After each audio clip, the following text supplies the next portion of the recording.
एक बार बुद्ध अपने शिष्यों के साथ यात्रा कर रहे थे। वे एक घने जंगल से गुजरे, जहां उन्होंने एक छोटे से गांव में रुकने का निश्चय किया। गांव के लोग बड़े भय और असंतोष में जीवन व्यतीत कर रहे थे। जब बुद्ध वहां पहुंचे तो सभी ग्रामीण उनके चरणों में झुक गए और उनसे प्रार्थना की कि वे उनके दुखों से मुक्ति का उपाय बताएं। बुद्ध मुस्कुराए और बोले, मैं स्वयं कोई जादूगर नहीं हूं। तुम्हारे दुख का अंत तुम्हारे भीतर छिपा है। यदि तुम अपने मन को जान लोगे तो बाहर का संसार तुम्हें दुख नहीं देगा। ग्रामीणों को यह बात समझ नहीं आई। वे बोले, भगवान, हमारा जंगल सूख चुका है, फसलें नष्ट हो रही हैं और हमारे घरों में कलह बढ़ गई है। इसमें मन को जानने से क्या होगा? बुद्ध ने कहा, कल प्रातः तुम सब मेरे साथ नदी किनारे चलो, मैं तुम्हें एक रहस्य बताऊंगा। अगले दिन सुबह जब लोग एकत्र हुए, बुद्ध उन्हें नदी के पास ले गए। वहां उन्होंने एक पात्र में कंकड़ डाले और बोले, इस पात्र को पानी से भर दो। जब पानी भरा गया तो उन्होंने कहा, अब जल को बिल्कुल शांत होने दो। कुछ देर बाद जब जल स्थिर हो गया तो पात्र के तले में रखे कंकड़ धीरे धीरे दिखाई देने लगे। बुद्ध ने पूछा, अब क्या देख रहे हो? एक ग्रामीण बोला, गुरुवर, जब पानी शांत हुआ तभी नीचे की चीजें दिखाई दी। बुद्ध ने मुस्कुराकर कहा, वैसा ही तुम्हारा मन है। जब तक वह अस्थिर और क्रोध, लोभ, भय से भरा रहेगा तब तक तुम अपने जीवन की सच्चाई नहीं देख पाओगे। जब मन शांत होगा तभी भीतर का प्रकाश दिखेगा जो सब दुखों का अंत कर सकता है। फिर बुद्ध ने उन्हें ध्यान का अभ्यास सिखाया।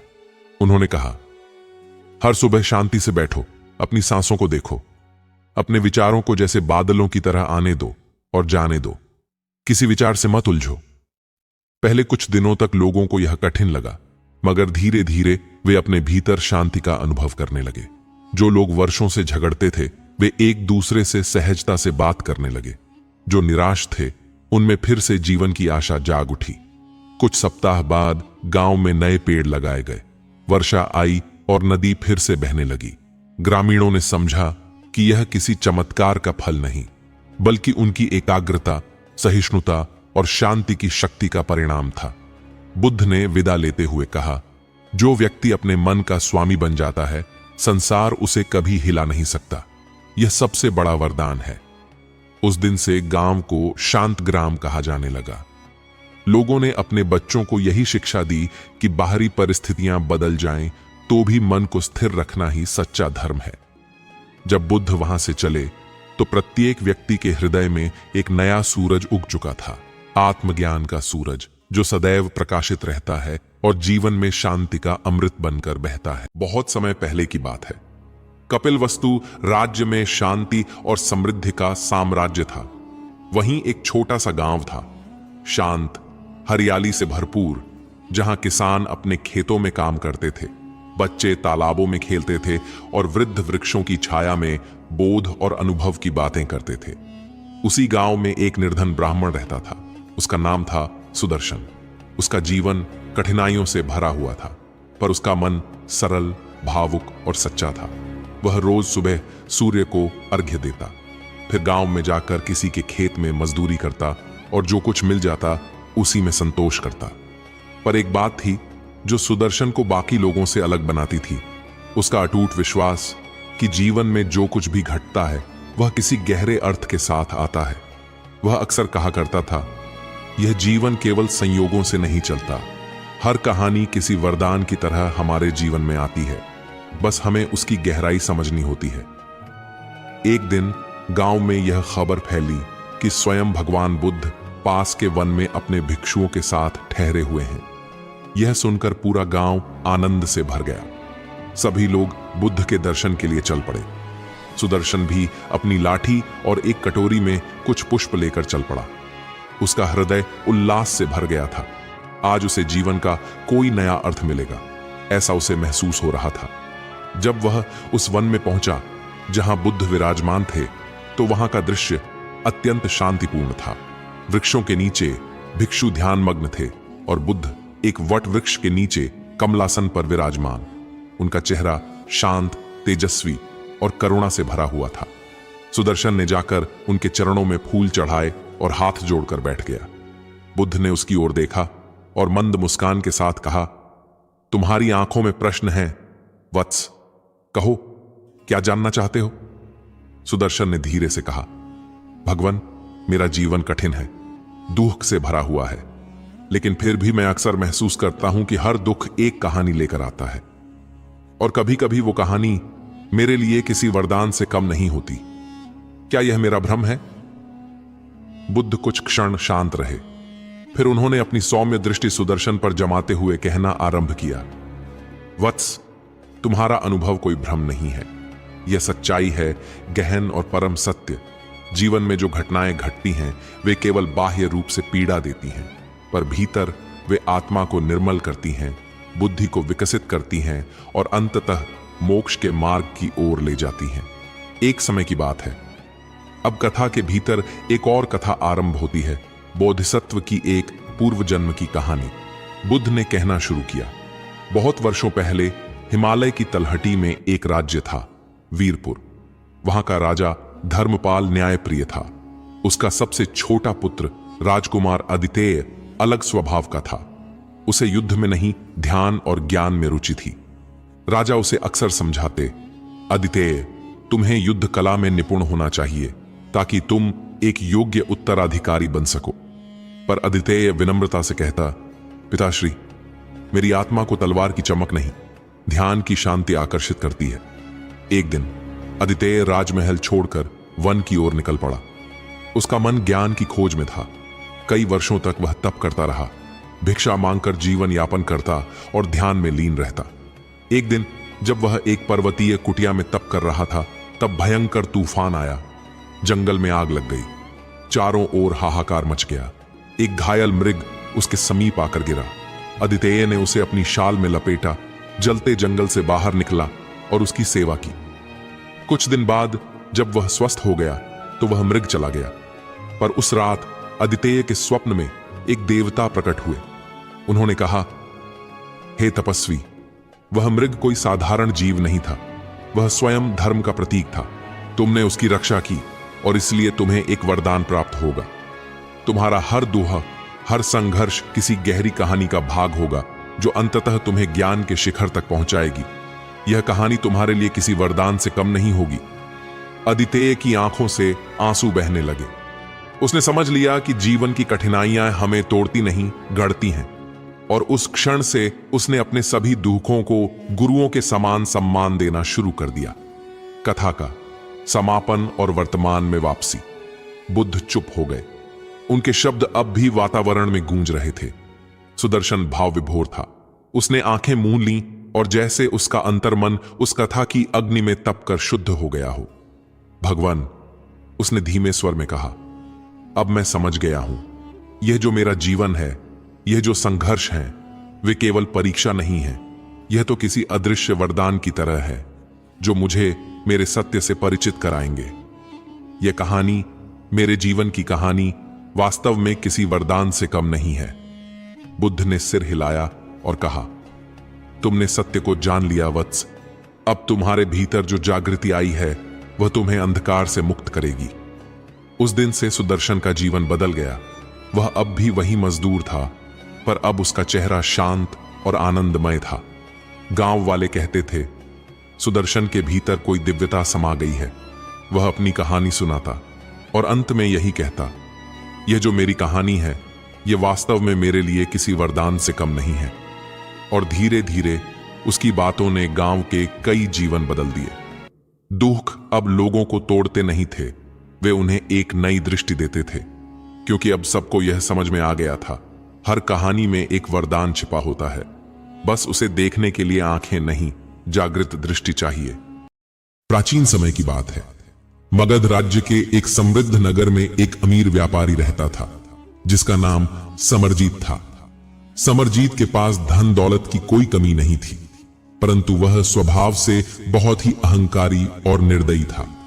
उसे दूसरों को नीचा दिखाने और तकलीफ देने में आनंद आता था। वह गरीबों का मजाक उड़ाता, अपने नौकरों से दुर्व्यवहार करता और बाजार में छोटे व्यापारियों को परेशान करके खुश होता। लोग उसके क्रूर स्वभाव से डरते थे और उससे बचने की कोशिश करते थे। लेकिन उसकी संपत्ति और शक्ति के कारण कोई भी उससे विरोध करने की हिम्मत नहीं करता था। समरजीत को यह बहुत अच्छा लगता था कि लोग उससे डरे। वह जब भी सड़क पर निकलता तो जानबूझकर रास्ते में चल रहे लोगों को धक्का दे देता और हंसता। किसी गरीब भिखारी को कुछ देने के बजाय वह उसका मजाक उड़ाता और कहता, मेहनत करो, भीख मांगने से कुछ नहीं मिलेगा।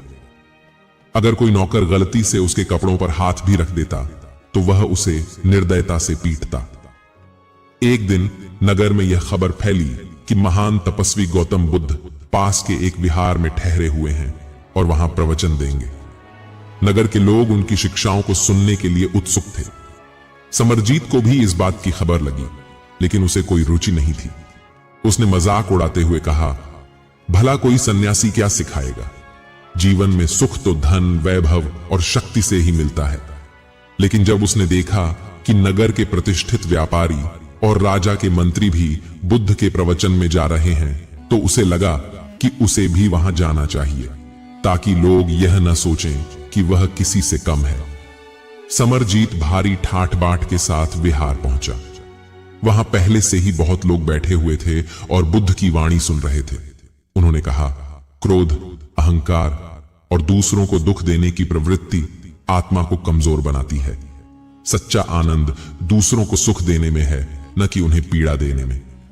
समरजीत ने यह सुना और हंसते हुए कहा, महाराज, क्या सच में दूसरों को सुख देने से आनंद मिलता है? मुझे तो दूसरों को सताने में ही आनंद आता है। जब मैं किसी का अपमान करता हूं तो मुझे खुशी मिलती है। जब मैं किसी को रुलाता हूं तो मुझे ताकत का एहसास होता है। आपकी बातें मेरे लिए निरर्थक हैं। बुद्ध ने शांत भाव से उसकी ओर देखा और मुस्कुराए। उन्होंने कहा, ठीक है, मैं तुम्हें एक प्रश्न पूछता हूं। यदि कोई व्यक्ति तुम्हें एक उपहार दे और तुम उसे स्वीकार न करो तो वह उपहार किसके पास रहेगा? समरजीत ने उत्तर दिया, स्वाभाविक है, वह उपहार उसी व्यक्ति के पास रहेगा जिसने उसे दिया था। बुद्ध ने पुनः मुस्कुराते हुए कहा, ठीक वैसे ही, जब तुम किसी को क्रोध, अपमान और पीड़ा का उपहार देते हो और यदि वह उसे स्वीकार न करे तो वह तुम्हारे पास ही रहेगा। तुम जिस पीड़ा को दूसरों को देने का प्रयास करते हो वह वास्तव में तुम्हारे ही भीतर रहती है। यही कारण है कि तुम कभी भी वास्तव में शांत और संतुष्ट महसूस नहीं करते। तुम्हारी खुशी दूसरों को दुखी करने पर टिकी हुई है, लेकिन क्या तुमने कभी यह सोचा है कि यह खुशी कितनी अस्थायी है? तुम्हारे पास सब कुछ है, लेकिन फिर भी तुम्हें भीतर से सच्ची शांति नहीं मिली। बुद्ध की बातें सुनकर समरजीत कुछ पल के लिए चुप हो गया। उसने कभी इस दृष्टिकोण से सोचा ही नहीं था। वह हमेशा दूसरों को तकलीफ देकर प्रसन्न होता था, लेकिन यह पहली बार था जब किसी ने यह बताया कि वह जो भी नकारात्मकता दूसरों को दे रहा था वह वास्तव में उसी के भीतर बनी रहती थी। लेकिन समरजीत अपने अहंकार के कारण तुरंत हार मानने वालों में से नहीं था। उसने बुद्ध से कहा, आपकी बातें दिलचस्प हैं, लेकिन जीवन में शक्ति और संपत्ति ही सबसे महत्वपूर्ण चीजें हैं। जो कमजोर होते हैं वे ही दयालुता की बातें करते हैं। बुद्ध ने मुस्कुराते हुए एक और कहानी सुनाई। एक राजा था जिसके पास अपार धन दौलत थी, लेकिन वह हमेशा क्रोधित रहता था। उसके पास सब कुछ था, परंतु रात को वह चैन से सो नहीं पाता था। एक दिन उसने देखा कि एक गरीब आदमी सड़क किनारे एक वृक्ष के नीचे लेटा हुआ गहरी नींद में सो रहा था। राजा को यह देखकर आश्चर्य हुआ कि जिसके पास कुछ भी नहीं था वह इतने आनंद से सो रहा था, और जिसके पास सब कुछ था वह बेचैन था। राजा ने समझा कि सच्ची शांति बाहरी चीजों में नहीं बल्कि आंतरिक संतोष में होती है। समरजीत को अब धीरे धीरे यह एहसास होने लगा कि उसके पास सब कुछ होते हुए भी उसे कभी वास्तविक संतोष नहीं मिला। वह हर समय दूसरों को सताने में लगा रहता था, लेकिन आज पहली बार उसे यह महसूस हुआ कि शायद यही कारण था कि वह स्वयं भी भीतर से अशांत था। समरजीत ने बुद्ध से पूछा, यदि मैंने जीवन भर केवल दूसरों को दुख दिया है तो क्या अब भी मेरे लिए सुधार की कोई संभावना है?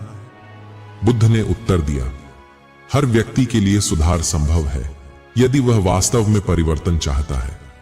जल को गंदा करने में एक पल लगता है, लेकिन यदि तुम धीरे धीरे स्वच्छ जल उसमें मिलाते जाओ तो एक दिन वह पूरी तरह निर्मल हो जाता है। ठीक वैसे ही यदि तुम धीरे धीरे अपनी बुरी आदतें छोड़कर अच्छे कर्म करने लगो तो तुम्हारा हृदय भी शुद्ध हो जाएगा। समरजीत ने यह सुना और उसने निश्चय किया कि वह अपने जीवन को बदलने का प्रयास करेगा। उसने सबसे पहले अपने नौकरों से क्षमा मांगी और उनके साथ सम्मान से पेश आने लगा। उसने गरीबों को दान देना शुरू किया, लेकिन यह भी समझा कि केवल दान देना ही पर्याप्त नहीं है, बल्कि उन्हें आत्मनिर्भर बनाना भी महत्वपूर्ण है। कुछ महीनों में ही उसका व्यवहार बदल गया। लोग जो पहले उससे डरते थे अब उसे सम्मान देने लगे। वह धीरे धीरे समझ गया कि सच्चा आनंद दूसरों को सताने में नहीं बल्कि उन्हें खुश करने में है। समय बीतता गया और समरजीत अब पहले जैसा निर्दयी व्यक्ति नहीं रहा। वह पहले दूसरों को दुख देकर खुश होता था, लेकिन अब उसे दूसरों की मदद करके सच्ची खुशी मिलती थी। वह समझ गया था कि क्रूरता से अर्जित आनंद अस्थायी होता है, जबकि सच्ची खुशी करुणा और प्रेम में निहित होती है। गौतम बुद्ध की शिक्षा ने उसका जीवन बदल दिया था। अब जब भी कोई उसे देखता तो वह पहले की तरह डरता नहीं था, बल्कि उसकी ओर आदर और प्रेम से देखता था। यह देखकर समरजीत को वह आनंद मिलता था जो उसे पहले कभी नहीं मिला था। इस प्रकार अहंकारी और निर्दयी समरजीत करुणा और प्रेम का अनुयायी बन गया और उसने सच्ची शांति प्राप्त की। चलिए अब आज की अंतिम कहानी की तरफ बढ़ते हैं। नमस्कार दोस्तों, अकेला व्यक्ति हर बार YouTube चैनल में आपका दिल से स्वागत है। तो ज्यादा समय न लेते हुए शुरू करते हैं। मानवता की बर्बादी के 7 कारणों पर आधारित एक प्रेरणादायक कहानी प्रस्तुत है। इस कहानी में उन कारणों का वर्णन किया गया है जो मानवता के पतन का कारण बनते हैं। इसमें हर कारण को स्पष्ट रूप से दिखाया गया है। साथ ही यह भी बताया गया है कि कैसे हमें इन कारणों से बचकर जीवन में सच्चे मार्ग पर चलना चाहिए। बहुत समय पहले की बात है। एक छोटे से गांव में एक व्यक्ति रहा करता था। वह व्यक्ति बहुत ही दयालु और सरल स्वभाव का था। उसका नाम सुशोधन अमर था। सुशोधन के मन में सच्चाई और अच्छाई की गहरी समझ थी। वह हमेशा दूसरों की मदद करने में विश्वास करता था और गांव के सभी लोग उसे सम्मान की नजरों से देखते थे। लेकिन एक दिन सुशोधन ने देखा कि उसका गांव बदलने लगा है। लोग अब पहले की तरह अच्छे नहीं रहे थे। एक अजीब सा बदलाव उस छोटे से गांव को घेर रहा था। लोगों की आंखों में पहले जैसी सादगी और प्यार नहीं था। एक दिन सुशोधन ने सोचा, क्या कारण है कि गांव में यह बदलाव आ रहा है। तभी एक बूढ़े संत से उसकी मुलाकात हुई, जिनका नाम देवाचार्य ने सुशोधन से कहा, बेटे, मानवता के पतन के कई कारण हैं जो समय के साथ होते जाते हैं। अगर तुम इन कारणों को समझ पाओ तो तुम अपने गांव और समाज को फिर से संजीवित कर सकते हो। संत के शब्दों ने सुशोधन को प्रेरित किया। उसने तय किया कि वह इन 7 कारणों को समझेगा और गांव के लोगों को इनसे बचने के लिए जागरूक करेगा।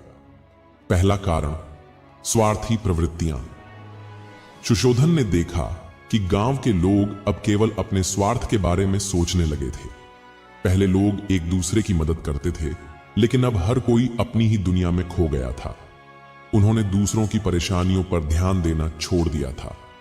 संत देवाचार्य ने सुशोधन से कहा, स्वार्थी प्रवृत्तियां मानवता के पतन का पहला कारण है।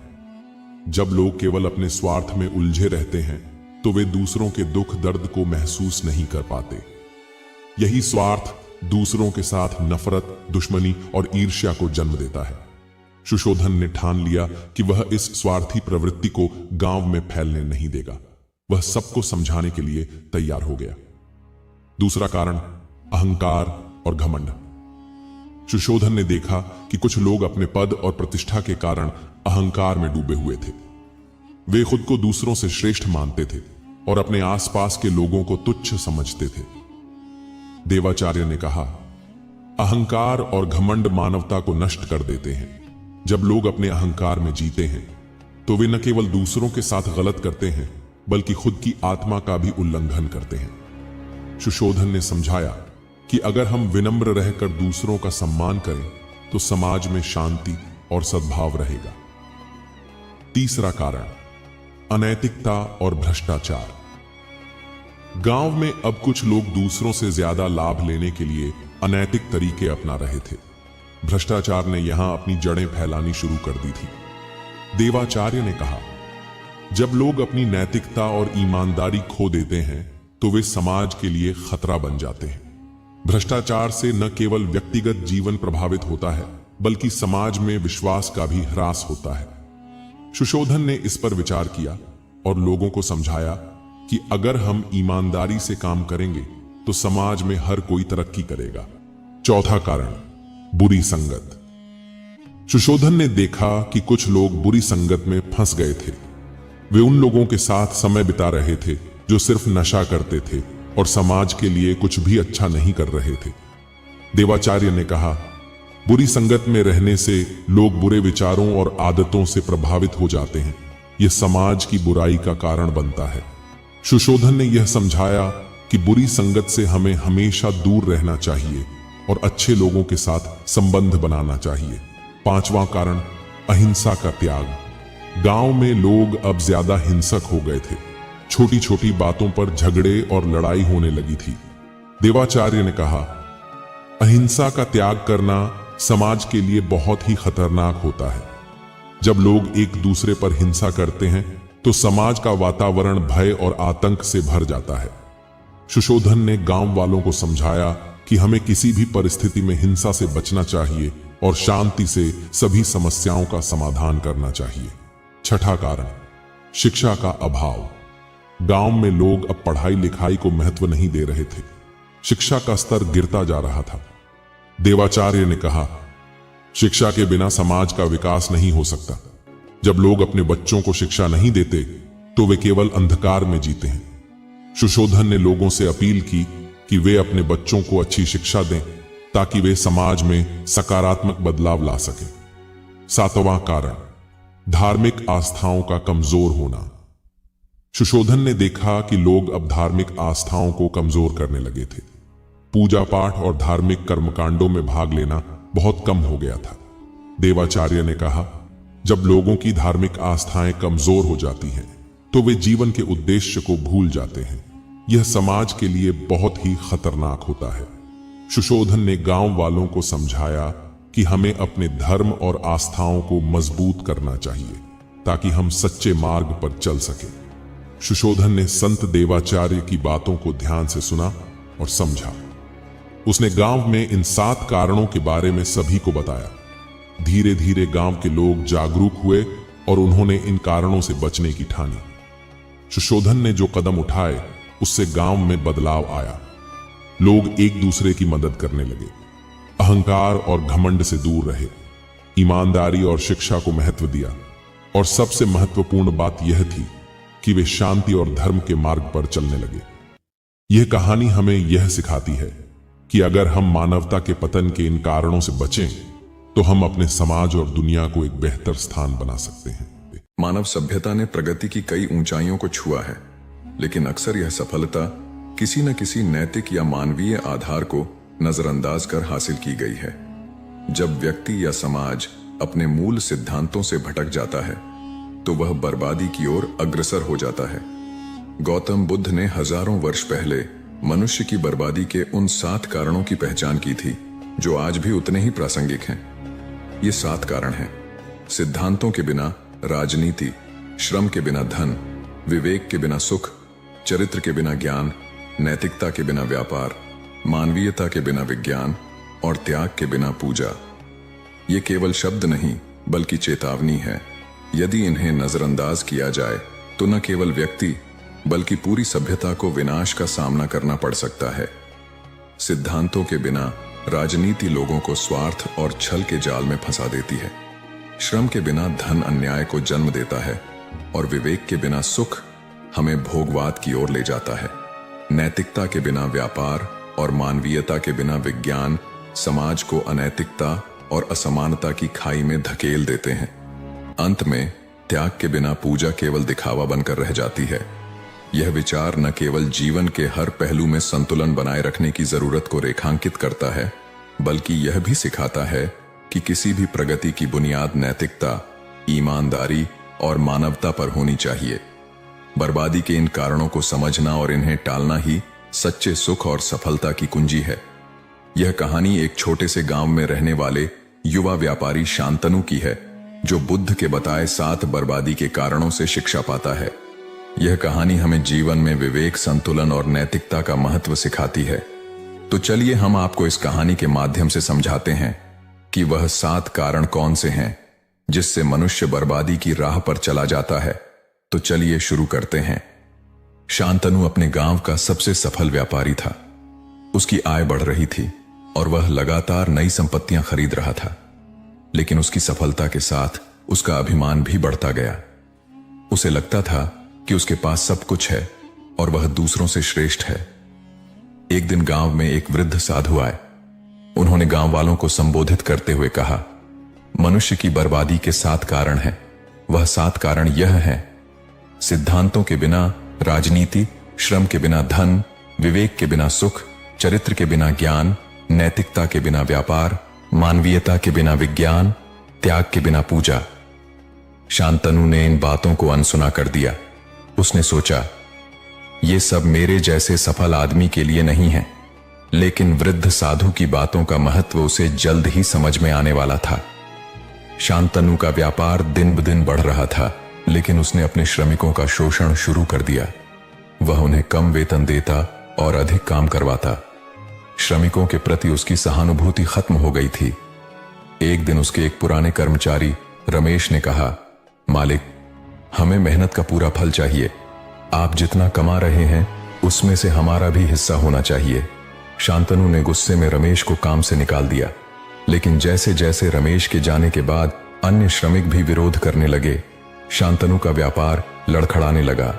शांतनु ने जल्दी मुनाफा कमाने के लिए घटिया सामग्री से सामान बनाना शुरू कर दिया। ग्राहक यह बात समझ गए और धीरे धीरे उससे सामान खरीदना बंद कर दिया। एक दिन गांव के एक बुजुर्ग ग्राहक ने कहा, शांतनु, व्यापार केवल लाभ कमाने का साधन नहीं है, यह विश्वास का आधार है। नैतिकता के बिना व्यापार तुम्हारी बर्बादी का कारण बनेगा। शांतनु ने उस बुजुर्ग की बात पर हंसते हुए कहा, मुझे व्यापार करना तुमसे बेहतर आता है। लेकिन कुछ ही महीनों में उसका व्यापार ठप हो गया। अपनी असफलता से परेशान होकर शांतनु ने शराब और जुए में खुद को डुबो दिया। वह हर दिन शराब पीता और अपना दुख भूलने की कोशिश करता, लेकिन यह सुख क्षणिक था। उसका विवेक उसे बार बार कचोटता था कि वह अपनी जिम्मेदारियों से भाग रहा है। एक दिन जब वह एक तंग सड़क पर शराब के नशे में लड़खड़ा रहा था, तो एक बच्चे ने कहा, अंकल, मेरी मां कहती हैं कि सच्चा सुख विवेक से आता है। अगर आप अच्छे काम करेंगे तो आपको खुशी मिलेगी। शांतनु को यह सुनकर गुस्सा आया, लेकिन बच्चा सच कह रहा था। शांतनु के ज्ञान का आधार केवल धन कमाना था। उसने अपनी शिक्षा का उपयोग केवल स्वार्थ और लाभ के लिए किया। उसने अपने दोस्तों और परिवार से भी झूठ बोलना शुरू कर दिया। उसका चरित्र गिरने लगा। एक दिन गांव का ही एक व्यक्ति, जिसने शांतनु को एक बड़ा कर्ज दिया था, उससे पैसा वापस मांगने आया। शांतनु ने झूठ बोलते हुए कहा कि उसके पास पैसे नहीं हैं, लेकिन वह व्यक्ति जानता था कि शांतनु झूठ बोल रहा है। उसने पूरे गांव में इस बात का प्रचार कर दिया। शांतनु की प्रतिष्ठा पूरी तरह बर्बाद हो गई। शांतनु ने अपने व्यापार को फिर से खड़ा करने के लिए नई तकनीकों का उपयोग किया। उसने मशीनों से उत्पादन बढ़ाया, लेकिन इससे कई मजदूर बेरोजगार हो गए। उसने इस बात की परवाह नहीं की कि इन मजदूरों के परिवारों का क्या होगा। मजदूरों के विरोध से परेशान होकर शांतनु ने कहा, मेरे व्यापार में विज्ञान का उपयोग मुझे आगे ले जाएगा। तुम्हारी बेरोजगारी मेरी समस्या नहीं है। लेकिन जब गांव वालों ने यह देखा कि शांतनु केवल अपनी भलाई के लिए काम कर रहा है, तो उन्होंने उसका बहिष्कार करना शुरू कर दिया। अपनी दुर्दशा से बचने के लिए शांतनु ने पूजा पाठ शुरू कर दिया। वह हर दिन मंदिर में जाकर भगवान से प्रार्थना करता, लेकिन उसके मन में कोई बदलाव नहीं आया। वह अपने कर्मों का त्याग करने को तैयार नहीं था। एक दिन वही वृद्ध साधु फिर से गांव आए। उन्होंने शांतनु को देखा और कहा, तुम पूजा कर रहे हो, लेकिन तुमने अपने अहंकार, लालच और पापों का त्याग नहीं किया। त्याग के बिना पूजा व्यर्थ है। शांतनु ने गुस्से में साधु से कहा, मुझे तुम्हारी सलाह की जरूरत नहीं है। धीरे धीरे शांतनु की संपत्ति खत्म हो गई। उसके मित्र, परिवार और ग्राहक सभी उससे दूर हो गए। एक दिन वह उसी सड़क पर बैठा हुआ था जहां से कभी वह रथ में बैठकर गर्व से गुजरता था। उसी समय वृद्ध साधु फिर से वहां से गुजर रहे थे। शांतनु ने रोते हुए उनसे कहा, मुझे माफ कर दीजिए, मैंने आपकी बातें नहीं मानी और आज मैं बर्बाद हो गया हूं। साधु ने मुस्कुराते हुए कहा, हर बर्बादी के पीछे कारण होता है और हर कारण को सुधारने का उपाय भी। अपने जीवन में सिद्धांत, श्रम, विवेक, चरित्र, नैतिकता, मानवीयता और त्याग लाओ। तुम्हारा जीवन फिर से सफल हो जाएगा। शांतनु ने साधु के उपदेश को अपना लिया। उसने श्रमिकों से माफी मांगी, व्यापार में नैतिकता लाई और अपने चरित्र को सुधारने के लिए कड़ी मेहनत की। धीरे धीरे उसने अपनी खोई हुई प्रतिष्ठा और व्यापार को वापस पा लिया। अब शांतनु एक ऐसा व्यापारी बन गया था जो केवल लाभ नहीं बल्कि मानवता, नैतिकता और विवेक के साथ काम करता था। बुद्ध द्वारा बताए गए 7 बर्बादी के कारण केवल शब्द नहीं बल्कि जीवन जीने के नियम हैं। यह कहानी हमें सिखाती है कि सफलता और सुख के लिए नैतिकता, विवेक और त्याग का होना अनिवार्य है। दोस्तों, जाने अनजाने में हम कुछ ऐसी गलतियां कर देते हैं जिसका पछतावा हमें बाद में होता है। हमें जब अपनी गलती का एहसास होता है तब बहुत देर हो जाती है। तब तक हम बर्बाद हो चुके होते हैं। तो आखिर वो जीवन में कौन कौन सी गलतियां हैं जिसके बारे में हमें पता नहीं है, जो हमें बर्बाद कर रही है? आइए आज इस कहानी में यही बात करते हैं कि इंसान की कौन कौन सी गलतियां हैं जो उन्हें बर्बाद कर देती है। अपनी बर्बादी के कारण अगर हम पता कर लें तो हमारा जीवन सुखमय बन सकता है। बहुत समय पहले की बात है, एक नगर में एक धनी सेठ रहा करता था। उस सेठ के पास सभी तरह की सुख सुविधाएं थीं, लेकिन उसकी कोई संतान नहीं थी। संतान के दुख में वह हमेशा चिंतित रहता था। फिर एक दिन उसे पता चलता है कि उसकी पत्नी गर्भवती है। वह बहुत प्रसन्न हो जाता है। फिर उसने अपनी पत्नी का खूब ख्याल रखा। ऐसे में एक दिन उसके घर पर एक पुत्र का जन्म होता है। सेठ पुत्र के जन्म पर बहुत ही प्रसन्न था। उसने पूरे नगर में मिठाई बंटवाई और उसकी खुशी का कोई ठिकाना न था। देखते ही देखते उसका पुत्र बड़ा हो गया और सेठ ने अपने पुत्र को गुरुकुल भेजने का निर्णय किया ताकि वो पढ़ लिख कर एक विद्वान बन सके। अभी उसके पुत्र की उम्र ज्यादा नहीं हुई थी, लेकिन उसने छोटी ही उम्र में अपने पुत्र को गुरुकुल भेज दिया।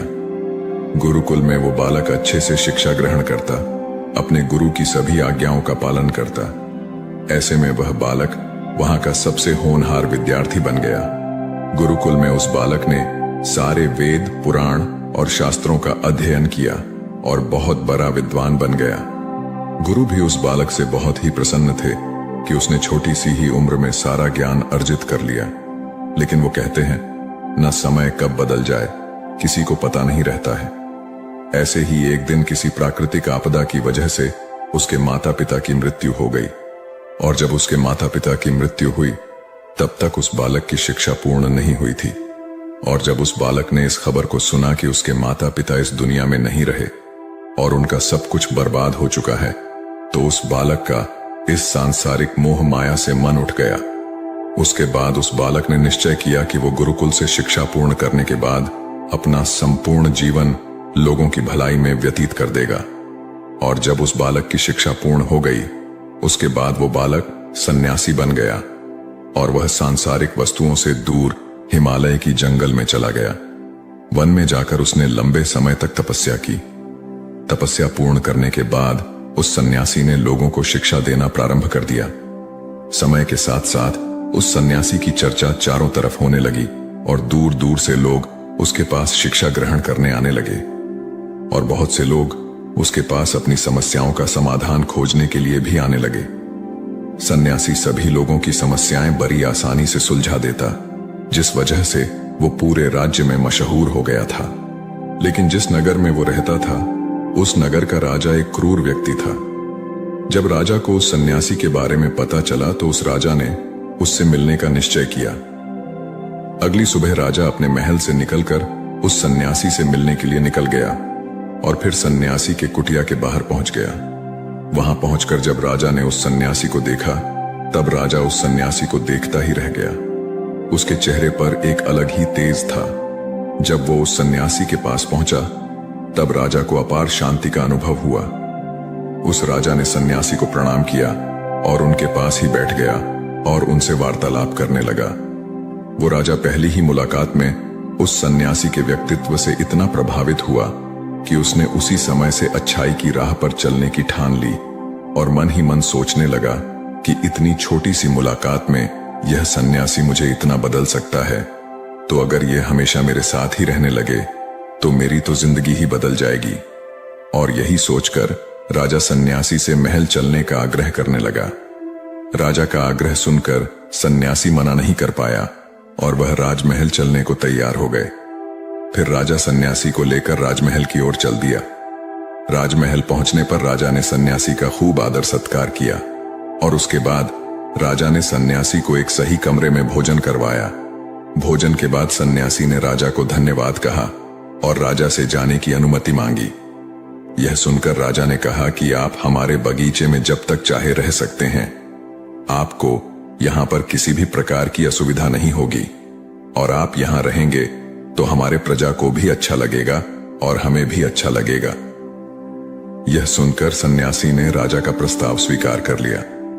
उसके बाद राजा ने सेवकों से कहा कि सन्यासी महाराज के लिए बगीचे में रहने का, खाने का, वस्त्र इत्यादि का प्रबंध किया जाए। राजा की आज्ञा के अनुसार सेवकों ने एक सुंदर कुटिया का निर्माण कर दिया।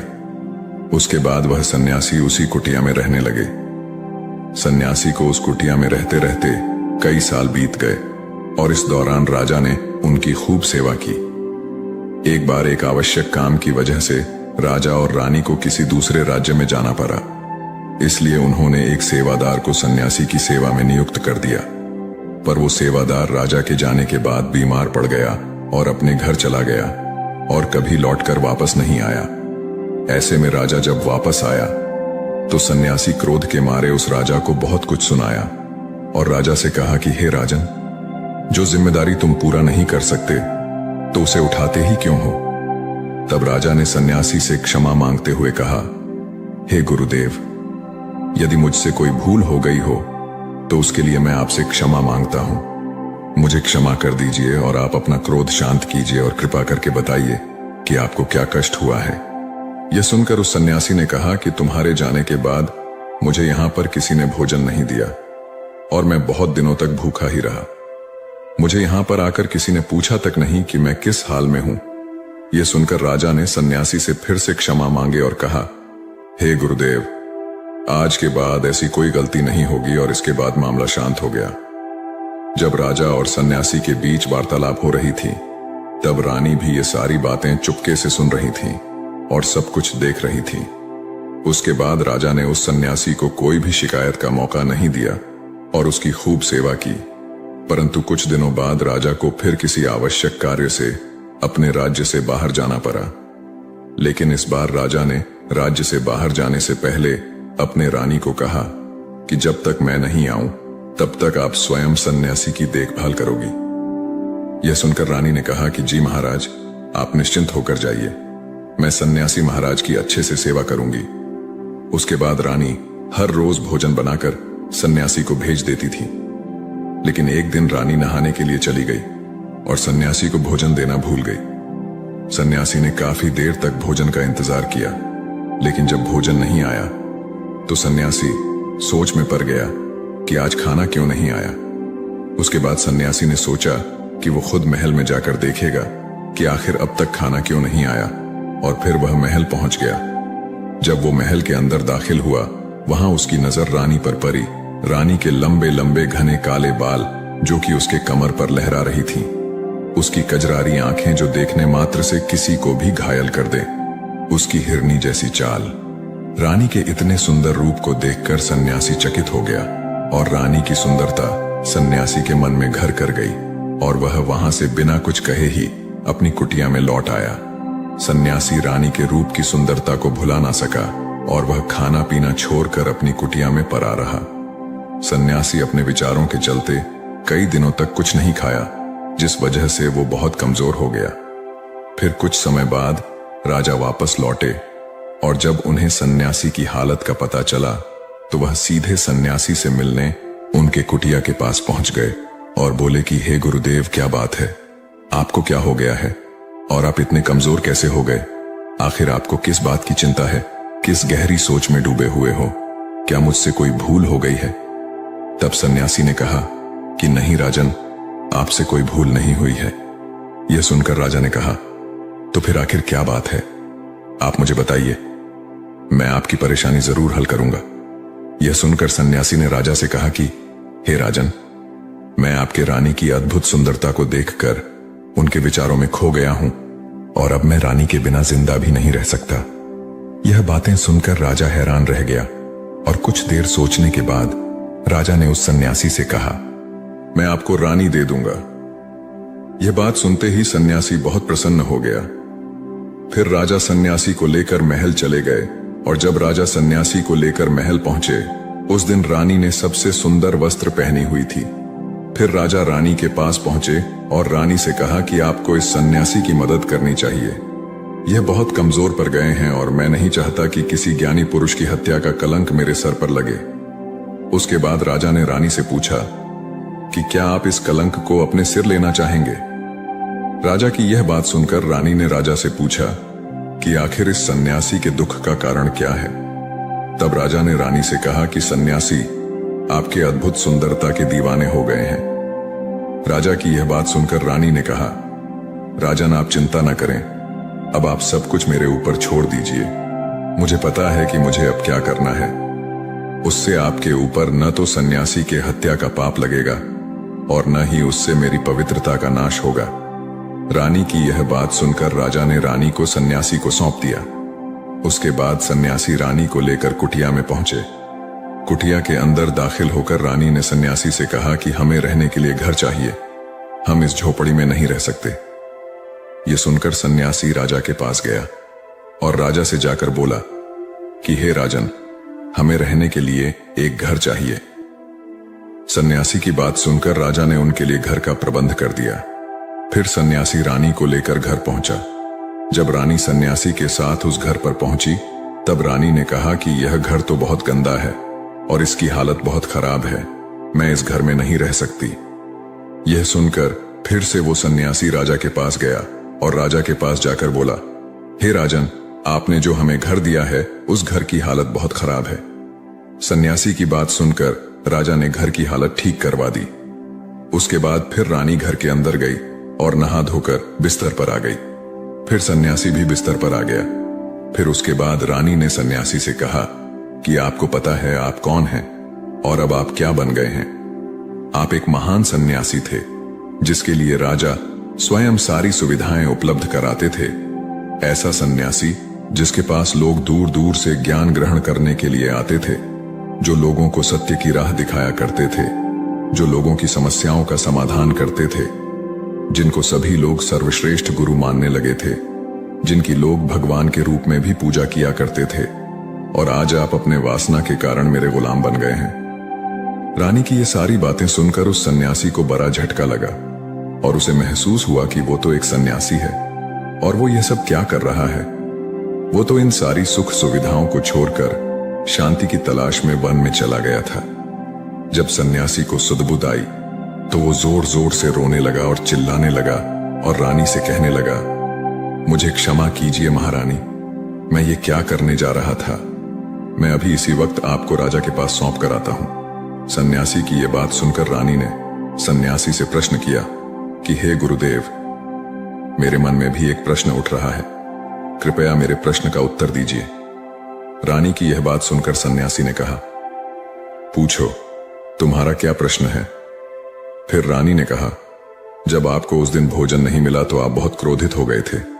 तब मैंने आपका यह रूप पहली बार देखा था और तभी से मैं आपके व्यवहार में परिवर्तन महसूस कर रही हूं। ऐसा क्यों हुआ? गुरुदेव, आखिर आपको इतना क्रोध क्यों आया? आपने तो शांति की प्राप्ति कर ली थी। रानी की बातें सुनकर सन्यासी ने कहा कि जब मैं वन में था तो मुझे समय पर भोजन नहीं मिलता था, लेकिन जब मैं महल में आया तो महल में आने के बाद मुझे सारी सुख सुविधाएं प्राप्त हुई और फिर मैं इन सभी सुख सुविधाओं के आदी हो गया और मुझे इसके प्रति लगाव उत्पन्न हो गया। और फिर मुझे इसको पाने का लालच उत्पन्न हो गया, और जब मुझे यह नहीं मिला तो मेरे अंदर क्रोध उत्पन्न हो गया। फिर सन्यासी ने कहा, महारानी, अगर इच्छा पूरी ना हो तो क्रोध उत्पन्न होता है, और अगर इच्छा पूरी हो जाए तो लालच बढ़ जाता है। सन्यासी ने आगे कहा, यह इच्छा की पूर्ति ही मुझे वासना के द्वार पर ले आई है, और मैं आपके प्रति आकर्षित हो गया। इसके बाद वो सन्यासी रानी को लेकर राजा के पास पहुंचा और बोला, हे राजन, मुझे क्षमा कर दीजिए, मुझे अपनी गलती का एहसास हो गया है। ये लो आपकी रानी, मुझे यह सब नहीं चाहिए। मैं अपनी इच्छा में वशीभूत होकर यह गलत कार्य करने जा रहा था और अपने जीवन को बर्बाद कर रहा था, लेकिन अब मुझे सब कुछ समझ आ गया है। उसके बाद उस सन्यासी ने कहा कि हे राजन, मनुष्य की बर्बादी का कारण उसकी 4 आदतें बनती है, और दुनिया के हर एक व्यक्ति के अंदर ये 4 अवगुण होते हैं, लेकिन जो व्यक्ति इन पर नियंत्रण पा लेता है वह दुख और परेशानियों से बच जाता है, और वहीं जो व्यक्ति इन 4 दोषों पर नियंत्रण नहीं कर पाता है वो बर्बाद होने के कगार पर पहुंच जाता है। यह सुनकर राजा ने कहा, हे गुरुदेव, आप मुझे वह 4 आदतें बताइए जिससे मनुष्य की बर्बादी हो जाती है। फिर सन्यासी ने राजा को मनुष्यों को बर्बाद कर देने वाली 4 आदतों के बारे में बताया कि हे राजन, मनुष्यों को बर्बाद करने वाली पहली आदत है उसकी इच्छा, क्योंकि इच्छा ही दुनिया के हर एक व्यक्ति के अंदर पहला अवगुण होता है, और जो व्यक्ति अपनी इच्छाओं को नियंत्रण में नहीं रख पाता है वह जीवन में किसी भी जगह सफल नहीं हो पाता है, क्योंकि जैसे ही उसकी एक इच्छा पूरी होती है वह दूसरे की ओर बढ़ाने लगता है, और दूसरी पूरी होती है तो तीसरी इच्छा उसके मन में जागृत हो जाती है, और फिर ऐसा करते करते इच्छाओं पर नियंत्रण न होने के कारण इंसान के मन में संतोष का भाव नहीं आ पाता है, और इसी जाल में उलझा रहता है, दुखी रहता है। इसीलिए राजन, जब हम अपनी इच्छाओं पर नियंत्रण पा लेते हैं तो हम हमारे मन पर भी नियंत्रण कर लेते हैं, और जब हमारा मन हमारे वश में होता है तो हमें सुख ही सुख की प्राप्ति होती है। फिर जो हम चाहते हैं वही हमारे साथ होता है। फिर सन्यासी कहता है कि हे राजन, मनुष्य को बर्बाद करने वाली दूसरी आदत है वासना। वासना का जन्म हमारे मन में उठने वाली इच्छाओं से होता है। जिस प्रकार इच्छाओं का कोई अंत नहीं होता, उसी तरह मनुष्य वासना के जाल में फंसता ही चला जाता है। वासना में वशीभूत होकर इंसान को कुछ भी नहीं नजर आता है। आज तक जितनी भी लड़ाइयां हुई हैं, उसका सबसे बड़ा कारण स्त्री को पाने की इच्छा के कारण ही हुई है। स्त्री के प्रेम में वशीभूत होकर आज से पहले कई राजा महाराजाओं ने युद्ध किया है। रावण एक बड़ा बुद्धिमान व्यक्ति था, लेकिन वह माता सीता की सुंदरता से वशीभूत होकर अपने आप को बर्बाद कर लिया। उसकी मृत्यु का कारण एक स्त्री ही बनी थी। कई राजा महाराजा तो युद्ध में इसलिए हार गए क्योंकि वो लोग स्त्रियों से रासलीला रचाने में ही रह गए। ईश्वर ने तो स्त्री की उत्पत्ति इस संसार को बनाने के लिए की है, लेकिन आजकल लोगों ने इसे अपना वासना का रूप बना लिया है। स्त्री को अपने मनोरंजन का सामान सोचने लगे हैं, और जब उन्हें अपना ये मनोरंजन नहीं मिलता तो वो पागल हो जाते हैं और न जाने क्या क्या कर बैठते हैं। इसलिए हे राजन, जितना हो सके उतना वासना से दूर रहना चाहिए। फिर सन्यासी कहते हैं कि हे राजन, मनुष्य को बर्बाद करने वाली तीसरी आदत है क्रोध, क्योंकि जब मनुष्य की वासना की पूर्ति नहीं होती है तो उसके अंदर क्रोध उत्पन्न हो जाता है, और जब व्यक्ति को क्रोध आता है तो उस पर उसका नियंत्रण नहीं होता है, और फिर वह क्रोध में आकर कई गलत निर्णय ले लेता है। क्रोध में व्यक्ति दूसरों को भला बुरा कह देता है, गालियां भी निकाल देता है, और जब उनका क्रोध शांत होता है तो उन्हें अपनी गलतियों का एहसास होता है, लेकिन तब तक तो सब कुछ बर्बाद हो चुका होता है। क्रोध के कारण मनुष्य के कई बने बनाए काम बिगड़ जाते हैं। जब मनुष्य के अंदर क्रोध उत्पन्न होता है तो वह अंदर से बहुत कमजोर हो जाता है, और एक कमजोर मनुष्य जीवन में कुछ नहीं कर सकता है, उसे कभी भी सफलता नहीं मिलती है। फिर सन्यासी कहता है, हे राजन, मनुष्य को बर्बाद करने वाली चौथी आदत है लालच। हे राजन, लालच का फल सदैव ही बुरा होता है। लालच में पड़कर हम बहुत लोगों का बुरा कर देते हैं। हर मनुष्य के जीवन में ऐसे अवसर अवश्य आते हैं जब वो लालच कर बैठता है, और अधिक पाने की लालसा में वो कुछ ऐसा कर जाता है जिससे जो उसके पास था वो भी वह खो देता है, क्योंकि जैसे ही व्यक्ति की एक इच्छा पूरी होती है उसका लालच भी बढ़ जाता है और उसके मन में और कई सारे आकांक्षाएं जन्म लेने लगती हैं। जो व्यक्ति अपने जीवन में लालच करता है वो कामयाबी से भी धीरे धीरे दूर हो जाता है। अगर हम समय रहते ही अपने लालच को त्याग दें और उसके फेरे में न पड़े तो हम एक सफल व्यक्ति अवश्य बन सकते हैं। फिर अंत में सन्यासी कहता है कि हे राजन, अगर मनुष्य इन 4 आदतों को छोड़ देता है तो उसे जीवन में सफल होने से कोई नहीं रोक सकता है। मैं तो एक सन्यासी होकर इन आदतों में पड़ गया और खुद को बर्बाद करने लगा। तो सोचिए एक साधारण मनुष्य के साथ क्या हो सकता है। इसलिए हे राजन, इन 4 आदतों से मनुष्य को हमेशा दूर रहना चाहिए। एक बार की बात है, एक लड़का अत्यंत जिज्ञासु था। जहां भी उसे कोई नई चीज सीखने को मिलती वह उसे सीखने के लिए तत्पर हो जाता। उसने एक तीर बनाने वाले से तीर बनाना सीखा, नाव बनाने वाले से नाव बनाना सीखा, मकान बनाने वाले से मकान बनाना सीखा, बांसुरी वाले से बांसुरी बनाना सीखा। इस प्रकार वह अनेक कलाओं में प्रवीण हो गया, लेकिन उसमें थोड़ा अहंकार आ गया। वह अपने परिजनों व मित्रों से कहता, इस पूरी दुनिया में मुझ जैसा प्रतिभा का धनी कोई नहीं होगा। एक शहर में गौतम बुद्ध का आगमन हुआ। उन्होंने जब उस लड़के की कला और अहंकार दोनों के विषय में सुना तो मन में सोचा कि इस लड़के को एक ऐसी कला सिखानी चाहिए जो अब तक की सीखी कलाओं से बड़ी हो। वे भिक्षा का पात्र लेकर उसके पास गए। लड़के ने पूछा, आप कौन हैं? बुद्ध बोले, मैं अपने शरीर को नियंत्रण में रखने वाला एक आदमी हूं। लड़के ने उन्हें अपनी बात स्पष्ट करने के लिए कहा।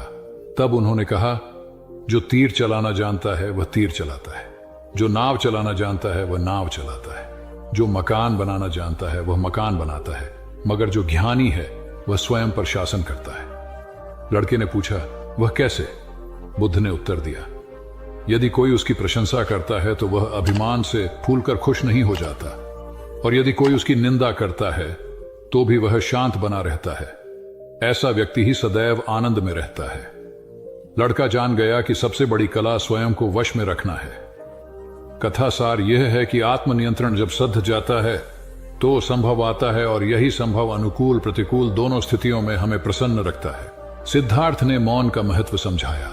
कथा सिद्धार्थ के जीवन के उस दौर की है जब वे बुद्धत्व को प्राप्त नहीं हुए थे और निरंजना नदी के तटीय वनों में वृक्ष के नीचे ध्यान करते थे। सिद्धार्थ प्रतिदिन ध्यान करने के बाद पास के किसी गांव में चले जाते और भिक्षा मांगकर लौट आते। कुछ दिनों के बाद उन्होंने भिक्षाटन पर जाना बंद कर दिया, क्योंकि एक गांव के प्रधान की छोटी बेटी सुजाता उनके लिए नित्य भोजन लाने लगी। सिद्धार्थ को वह बड़े स्नेह से भोजन कराती थी। कुछ दिनों बाद उसी गांव का एक चरवाहा भी सिद्धार्थ से प्रभावित होकर उनके पास आने लगा। उसका नाम स्वस्थ था। एक दिन स्वस्थ से सिद्धार्थ बातें कर रहे थे कि सुजाता भोजन लेकर आई। जैसे ही सिद्धार्थ ने भोजन करना शुरू किया, उन्होंने बातचीत बंद कर दी। जितनी देर तक वे भोजन करते रहे बिल्कुल चुप रहे और वहां सन्नाटा छाया रहा। स्वस्थ को हैरानी हुई। उसने सिद्धार्थ के भोजन करने के उपरांत उनसे पूछा, गुरुदेव, आप मेरे आने के बाद निरंतर वार्तालाप करते रहे, किंतु भोजन के समय एक शब्द भी नहीं बोले। इसका क्या कारण है? सिद्धार्थ बोले, भोजन का निर्माण बड़ी कठिनाई से होता है। किसान पहले बीज बोता है, फिर पौधों की रखवाली करता है और तब कहीं जाकर अनाज पैदा होता है। फिर घर की महिलाएं उसे बड़े जतन से खाने योग्य बनाती हैं। इतनी कठिनाई से तैयार भोजन का पूरा आनंद तभी संभव है जब हम पूर्णतः मौन हों। अत भोजन के दौरान मैं मौन रहकर उसका पूरा स्वाद लेता हूं। वस्तुतः शांति से किया गया भोजन न केवल शारीरिक भूख को तृप्त करता है, बल्कि मानसिक आनंद और सात्विक ऊर्जा भी देता है। बुद्ध ने संयम रखना सिखाया। बुद्ध के पास उनका एक शिष्य आया और बौखलाए स्वर में बोला, जमींदार राम सिंह ने मेरा अपमान किया है, आप सभी चलें, उसे सबक सिखाना होगा। बुद्ध बोले, प्रिय वर, सच्चे बौद्ध का अपमान करने की शक्ति किसी में नहीं होती। तुम इस बात को भुला दो। जब प्रसंग भुला दोगे तो अपमान कहां बचा रहेगा। शिष्य ने कहा, उसने आपके प्रति भी अपशब्दों का प्रयोग किया था। आप चलिए तो सही। आपको देखते ही वह शर्मिंदा हो जाएगा और क्षमा मांग लेगा। इससे मैं संतुष्ट हो जाऊंगा।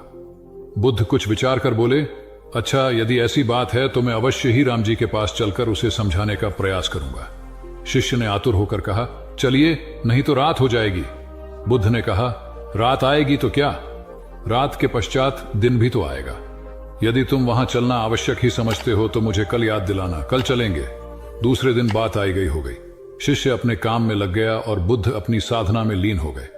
दोपहर होने पर बुद्ध ने शिष्य से पूछा, आज राम जी के पास चलना है?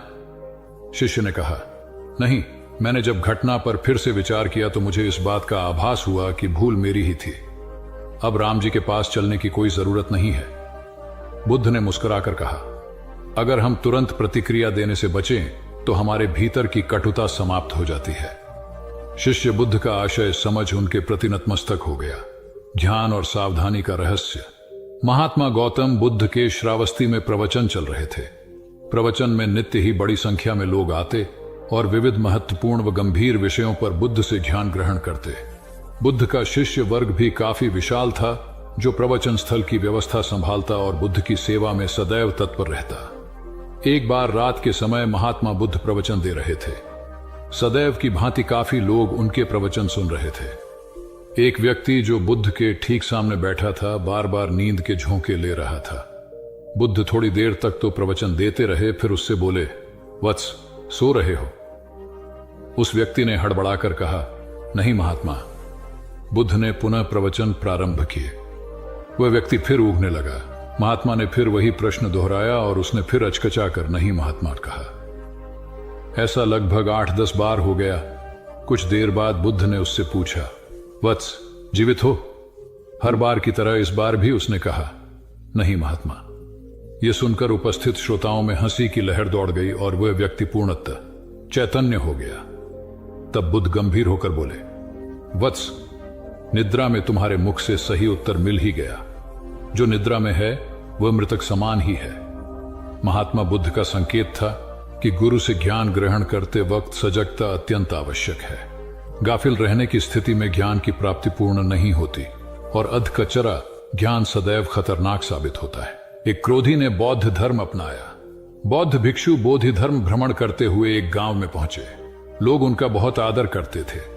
बोधि धर्म व उनके शिष्यों का ग्रामीणों ने हार्दिक सत्कार किया और फिर उनके पवित्र वचनों को सुनने के लिए उनके आसपास एकत्रित हो गए। बोधि धर्म लोगों को धर्म और आचरण विषयक अच्छी बातें सरल भाषा में समझाने लगे।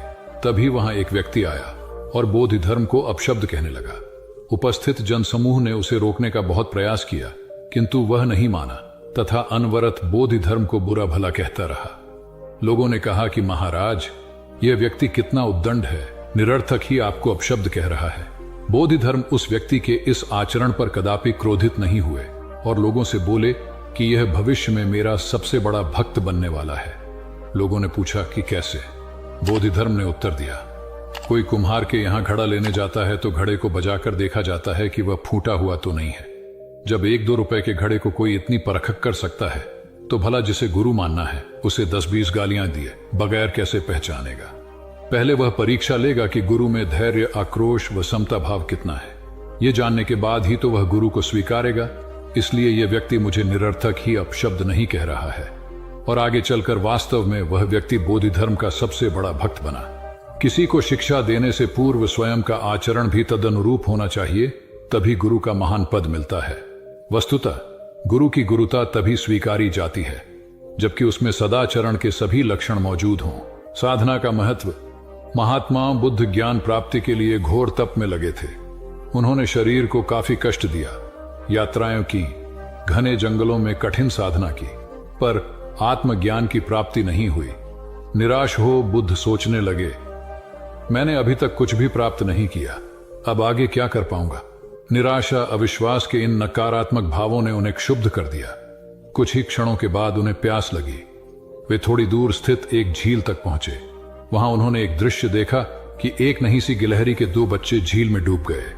पहले तो वह गिलहरी जड़वत बैठी रही, फिर कुछ देर बाद उठकर झील के पास गई, अपना सारा शरीर झील के पानी में भिगोया और फिर बाहर आकर पानी झाड़ने लगी। ऐसा वह बार बार करने लगी। बुद्ध सोचने लगे कि इस गिलहरी का प्रयास कितना मूर्खतापूर्ण है। क्या कभी यह इस झील को सुखा सकेगी? किंतु गिलहरी का यह क्रम लगातार जारी था। बुद्ध को लगा मानो गिलहरी कह रही हो कि यह झील कभी खाली होगी या नहीं, यह मैं नहीं जानती, किंतु मैं अपना प्रयास नहीं छोड़ूंगी। अतः उस छोटी सी गिलहरी ने भगवान बुद्ध को अपने लक्ष्य मार्ग से विचलित होने से बचा लिया। वे सोचने लगे कि जब यह नन्ही गिलहरी अपने लघु सामर्थ्य से झील को सुखा देने के लिए दृढ़ संकल्पित है तो मुझ में क्या कमी है, मैं तो इससे 1000 गुना अधिक क्षमता रखता हूं। यह सोचकर गौतम बुद्ध पुनः अपनी साधना में लग गए और एक दिन बोधिवृक्ष तले उन्हें ज्ञान का आलोक प्राप्त हुआ। ये कथा असफलता के बावजूद प्रयासों की निरंतरता पर बल देती है। यदि हम प्रयास करना न छोड़े तो एक न एक दिन लक्ष्य की प्राप्ति हो ही जाती है। बुद्ध का समत्व भाव। गौ बुद्ध निर्जन जंगल में एक पहाड़ी पर बैठे ध्यान कर रहे थे। वहां चारों ओर शांति थी, कहीं कोई शोर नहीं था। ध्यान करने के लिए इससे उपयुक्त स्थान और कहीं नहीं हो सकता, यही सोचकर बुद्ध ने इसे चुना था। अचानक इस नीरवता को एक कोलाहल ने भंग कर दिया। कुछ दुष्चरित्र लोग एक वेश्या को लेकर वहां आमोद प्रमोद के लिए आ धमके। एक क्षण में वातावरण की पवित्रता भंग हो गई और शांति अशांति में बदल गई। उन लोगों ने मदिरापन शुरू कर दिया। इसी बीच वेश्या अवसर पाकर भाग गई। उन दुष्टों ने उसे वस्त्र विहीन कर दिया था। जब मदिरा का नशा थोड़ा उतरा तो वे लोग उसे खोजने निकले। थोड़ी दूर जाने पर उन्हें ध्यानस्थ बुद्ध दिखाई दिए। उन्होंने बुद्ध का ध्यान भंग कर पूछा, क्या तुमने यहां से किसी को जाते देखा? बुद्ध के नहीं कहने पर उन्होंने फिर पूछा, क्या तुमने एक सुंदर स्त्री को यहां से जाते देखा? बुद्ध द्वारा इनकार करने पर उन्होंने निर्लज्जता से पूछा, क्या यहां से एक निर्वस्त्र स्त्री को भाग कर जाते देखा?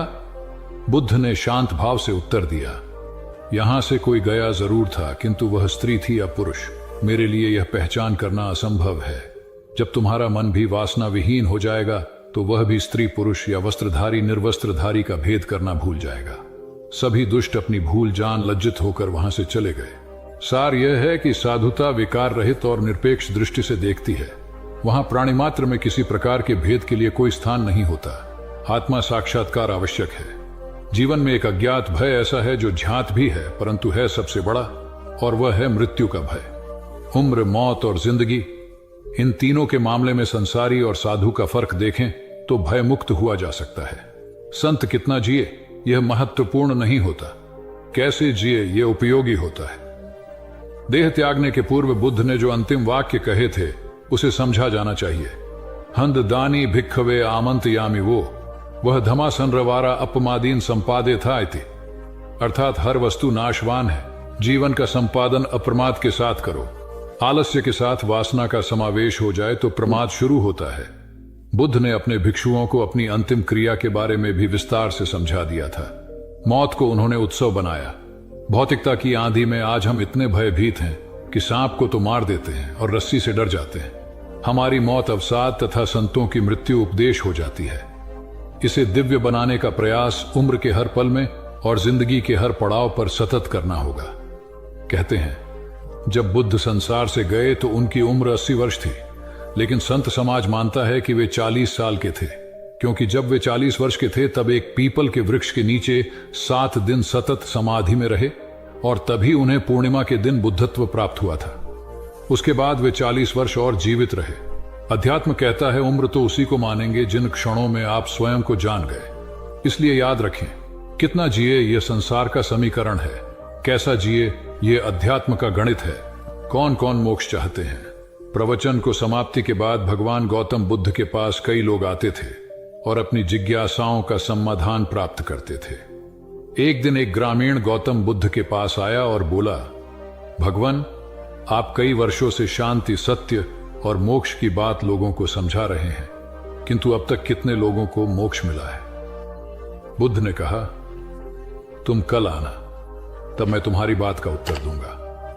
किंतु आने से पहले एक काम करना, पूरे गांव का चक्कर लगाते हुए सभी लोगों से पूछ कर आना कि कौन कौन शांति चाहते हैं और कौन कौन सत्य एवं मोक्ष। अगले दिन उस ग्रामीण ने घंटों गांव का चक्कर लगाया, किंतु उसे एक भी व्यक्ति ऐसा नहीं मिला जो शांति, सत्य और मोक्ष चाहता हो। कोई धन चाहता था तो कोई यश, किसी को संतान चाहिए थी तो किसी को दीर्घायु। ग्रामीण बुद्ध के पास आकर बोला, यह विचित्र गांव है भगवान, कोई कुछ चाहता तो कोई कुछ, लेकिन शांति, सत्य और मोक्ष चाहने वाला कोई नहीं है। तब बुद्ध ने उत्तर दिया, इसमें विचित्र कुछ नहीं है। हम में से प्राय सभी सुख चाहते हैं, शांति नहीं। सुख प्राप्ति के लिए वे शांति के विपरीत मार्ग पर चलते हैं, इसलिए वे सुख और शांति का मार्ग नहीं पा सकते। सार ये है कि व्यक्ति सुख की खोज भौतिकता में करता है, जो निरंतर लिप्सा को बढ़ाती है और लिप्सा कभी शांति नहीं आने देती। शांति का मार्ग संतोष और सीमित चाह में निहित होता है तथा शांति ही सही मायनों में सुख का वाहक है, क्योंकि सुख शरीर से बढ़कर आत्मा का विषय है। मैं आत्म विजय का प्रतीक हूं। एक बौद्ध ब्रह्मचारी ने कई देशों में घूमकर विभिन्न कलाएं सीखी। एक देश में उसने एक व्यक्ति से बाण बनाने की कला सीखी। कुछ दिनों के बाद वह अन्य देश में गया। वहां उसने नौ निर्माण कलाएं सीखी, क्योंकि वहां बहुतायत में जहाज बनाए जाते थे। फिर वह किसी तीसरे देश में गया तो कई ऐसे व्यक्तियों के संपर्क में आया जो गृह निर्माण करते थे। यहां उसने गृह निर्माण कला सीखी। इस प्रकार वह 16 देशों में गया और कई कलाओं का झाता होकर लौटा। जब वह अपने देश पहुंचा तो अहंकार ग्रस्त हो लोगों से पूछता, इस संपूर्ण पृथ्वी पर मुझ जैसा कोई चतुर व्यक्ति है? भगवान बुद्ध ने उस युवा ब्रह्मचारी से घमंड की ऐसी अति देखकर उसे एक उच्चतर कला सिखानी चाहिए। वे एक वृद्ध भिखारी का वेश बनाकर हाथ में भिक्षा पत्र लिए उसके सामने गए। ब्रह्मचारी ने बड़े अभिमान से पूछा, कौन हो तुम? बुद्ध बोले, मैं आत्म विजय का पथिक हूं। ब्रह्मचारी ने उसके कथन का अर्थ जानना चाहा तो वे बोले, ईशुकर बाण बना लेता है, नौ चालक जहाज पर नियंत्रण रख लेता है, गृह निर्माता घर भी बना लेता है, किंतु वह तो महाविद्वान नहीं होगा जो अपने शरीर और मन पर विजय पा सके। संसार की प्रशंसा व अपशब्द दोनों ही दशाओं में जिसका मन स्थिर रहे वही साधक शांति व निर्वाण को प्राप्त करता है। गौतम बुद्ध की इन बातों को सुनकर ब्रह्मचारी को अपनी भूल का एहसास हुआ। वस्तुतः अहंकार का त्याग ही ईश उपलब्धि का द्वार है, इसलिए ईश्वर की प्राप्ति के इच्छुक भक्त को अहंकार से सर्वथा मुक्त रहना चाहिए। महात्मा बुद्ध ज्ञान प्राप्ति के लिए घोर तप में लगे थे। उन्होंने शरीर को काफी कष्ट दिया, यात्राएं की, घने जंगलों में कठिन साधना की, पर आत्मज्ञान की प्राप्ति नहीं हुई। निराश हो बुद्ध सोचने लगे, मैंने अभी तक कुछ भी प्राप्त नहीं किया, अब आगे क्या कर पाऊंगा? निराशा, अविश्वास के इन नकारात्मक भावों ने उन्हें क्षुब्ध कर दिया। कुछ ही क्षणों के बाद उन्हें प्यास लगी। वे थोड़ी दूर स्थित एक झील तक पहुंचे। वहां उन्होंने एक दृश्य देखा कि एक नही सी गिलहरी के 2 बच्चे झील में डूब गए। पहले तो वह गिलहरी जड़वत बैठी रही, फिर कुछ देर बाद उठकर झील के पास गई, अपना सारा शरीर झील के पानी में भिगोया और फिर बाहर आकर पानी झाड़ने लगी। ऐसा वह बार बार करने लगी। बुद्ध सोचने लगे कि इस गिलहरी का प्रयास कितना मूर्खतापूर्ण है। क्या कभी यह इस झील को सुखा सकेगी? किंतु गिलहरी का यह क्रम लगातार जारी था। बुद्ध को लगा मानो गिलहरी कह रही हो कि यह झील कभी खाली होगी या नहीं, यह मैं नहीं जानती, किंतु मैं अपना प्रयास नहीं छोड़ूंगी। अतः उस छोटी सी गिलहरी ने भगवान बुद्ध को अपने लक्ष्य मार्ग से विचलित होने से बचा लिया। वे सोचने लगे कि जब यह नन्ही गिलहरी अपने लघु सामर्थ्य से झील को सुखा देने के लिए दृढ़ संकल्पित है तो मुझ में क्या कमी है? मैं तो इससे 1000 गुना अधिक क्षमता रखता हूं। यह सोचकर गौतम बुद्ध पुनः अपनी साधना में लग गए और एक दिन बोधिवृक्ष तले उन्हें ज्ञान का आलोक प्राप्त हुआ। यह कथा असफलता के बावजूद प्रयासों की निरंतरता पर बल देती है। यदि हम प्रयास करना न छोड़े तो एक न एक दिन लक्ष्य की प्राप्ति हो ही जाती है। बुद्ध अपने साधना काल में एक निर्जन स्थान पर ध्यान मग्न बैठे थे। इसी स्थान पर एक यक्ष का वास था। यह बात बुद्ध को झांत नहीं थी। वे तो वहां पहुंचे और शांत वातावरण देखकर ध्यान मग्न हो गए। उस समय यक्ष वहां पर नहीं था। रात होने पर जब वह आया तो उस स्थान पर एक अनजान व्यक्ति को देखकर आग बबूला हो गया। बड़े जोर से वह दहाड़ा, किंतु बुद्ध का ध्यान भंग नहीं हुआ। यक्ष ने उन्हें हाथी का रूप धारण कर डराना चाहा, किंतु बुद्ध यथावत ध्यान मग्न बैठे रहे। उसने बुद्ध को डराने के लिए क्रमशः शेर, चीता, बाघ आदि का रूप धारण किया, किंतु बुद्ध अविचलित ही बने रहे। अंत में उसने भयंकर विषधर का रूप धारण कर उनके पैर के अंगूठे को ढंस लिया, किंतु बुद्ध पर उसके विष का भी कोई असर नहीं हुआ। वे अब भी अप्रभावित रहे। विषधर उनके शरीर पर चढ़ गया और उनके गले से लिपटकर उन्हें जोरों से काट लिया, लेकिन इतने प्रयासों के बावजूद भी बुद्ध की साधना को भंग नहीं कर पाया। थक हार कर नीचे उतर आया और उनसे कुछ कदमों की दूरी पर लेटकर अपनी थकान उतारने लगा। ध्यान पूर्ण होने पर बुद्ध ने उसकी तरफ देखा और उसे बहुत स्नेह से दुलारा। उनका निश्चल प्रेम देखकर सर्प का विष अमृत बन गया और यक्ष ने श्रद्धापूर्वक बुद्ध को नमन किया। कहानी का सार यह है कि मन की कलुषता पर एकाग्रता, स्नेह और संभव से ही विजय प्राप्त की जा सकती है। बौद्ध भिक्षु बोधि धर्म भ्रमण करते हुए एक गांव में पहुंचे। लोग उनका बहुत आदर करते थे। बोधि धर्म व उनके शिष्यों का ग्रामीणों ने हार्दिक सत्कार किया और फिर उनके पवित्र वचनों को सुनने के लिए उनके आसपास एकत्रित हो गए। बोधि धर्म लोगों को धर्म और आचरण विषयक अच्छी बातें सरल भाषा में समझाने लगे। तभी वहां एक व्यक्ति आया और बोधि धर्म को अपशब्द कहने लगा। उपस्थित जनसमूह ने उसे रोकने का बहुत प्रयास किया, किंतु वह नहीं माना तथा अनवरत बोधि धर्म को बुरा भला कहता रहा। लोगों ने कहा कि महाराज, ये व्यक्ति कितना उद्दंड है, निरर्थक ही आपको अपशब्द कह रहा है। बोधि धर्म उस व्यक्ति के इस आचरण पर कदापि क्रोधित नहीं हुए और लोगों से बोले कि यह भविष्य में मेरा सबसे बड़ा भक्त बनने वाला है। लोगों ने पूछा कि कैसे? बोधि धर्म ने उत्तर दिया, कोई कुम्हार के यहां घड़ा लेने जाता है तो घड़े को बजाकर देखा जाता है कि वह फूटा हुआ तो नहीं है। जब 1-2 रुपए के घड़े को कोई इतनी परख कर सकता है तो भला जिसे गुरु मानना है उसे 10-20 गालियां दिए बगैर कैसे पहचानेगा? पहले वह परीक्षा लेगा कि गुरु में धैर्य, आक्रोश व समता भाव कितना है। यह जानने के बाद ही तो वह गुरु को स्वीकारेगा। इसलिए यह व्यक्ति मुझे निरर्थक ही अपशब्द नहीं कह रहा है और आगे चलकर वास्तव में वह व्यक्ति बोधि धर्म का सबसे बड़ा भक्त बना। किसी को शिक्षा देने से पूर्व स्वयं का आचरण भी तदनुरूप होना चाहिए, तभी गुरु का महान पद मिलता है। वस्तुतः गुरु की गुरुता तभी स्वीकारी जाती है जबकि उसमें सदाचरण के सभी लक्षण मौजूद हों। महात्मा गौतम बुद्ध के श्रावस्ती में प्रवचन चल रहे थे। प्रवचन में नित्य ही बड़ी संख्या में लोग आते और विविध महत्वपूर्ण व गंभीर विषयों पर बुद्ध से ज्ञान ग्रहण करते। बुद्ध का शिष्य वर्ग भी काफी विशाल था, जो प्रवचन स्थल की व्यवस्था संभालता और बुद्ध की सेवा में सदैव तत्पर रहता। एक बार रात के समय महात्मा बुद्ध प्रवचन दे रहे थे। सदैव की भांति काफी लोग उनके प्रवचन सुन रहे थे। एक व्यक्ति जो बुद्ध के ठीक सामने बैठा था बार बार नींद के झोंके ले रहा था। बुद्ध थोड़ी देर तक तो प्रवचन देते रहे, फिर उससे बोले, वत्स, सो रहे हो? उस व्यक्ति ने हड़बड़ाकर कहा, नहीं महात्मा। बुद्ध ने पुनः प्रवचन प्रारंभ किए। वह व्यक्ति फिर ऊँघने लगा। महात्मा ने फिर वही प्रश्न दोहराया और उसने फिर अचकचाकर नहीं महात्मा कहा। ऐसा लगभग 8-10 बार हो गया। कुछ देर बाद बुद्ध ने उससे पूछा, वत्स, जीवित हो? हर बार की तरह इस बार भी उसने कहा, नहीं महात्मा। यह सुनकर उपस्थित श्रोताओं में हंसी की लहर दौड़ गई और वह व्यक्ति पूर्णतः चैतन्य हो गया। तब बुद्ध गंभीर होकर बोले, वत्स, निद्रा में तुम्हारे मुख से सही उत्तर मिल ही गया। जो निद्रा में है वह मृतक समान ही है। महात्मा बुद्ध का संकेत था कि गुरु से ज्ञान ग्रहण करते वक्त सजगता अत्यंत आवश्यक है। गाफिल रहने की स्थिति में ज्ञान की प्राप्ति पूर्ण नहीं होती और अधकचरा ज्ञान सदैव खतरनाक साबित होता है।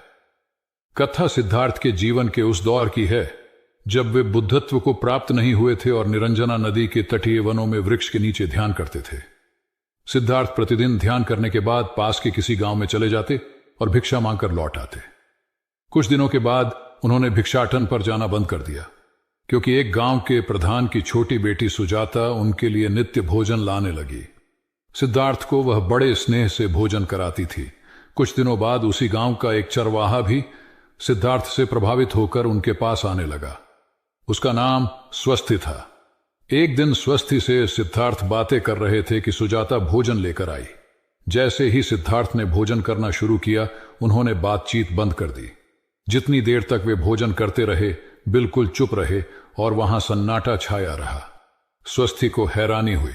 उसने सिद्धार्थ के भोजन करने के उपरांत उनसे पूछा, गुरुदेव, आप मेरे आने के बाद निरंतर वार्तालाप करते रहे, किंतु भोजन के समय एक शब्द भी नहीं बोले।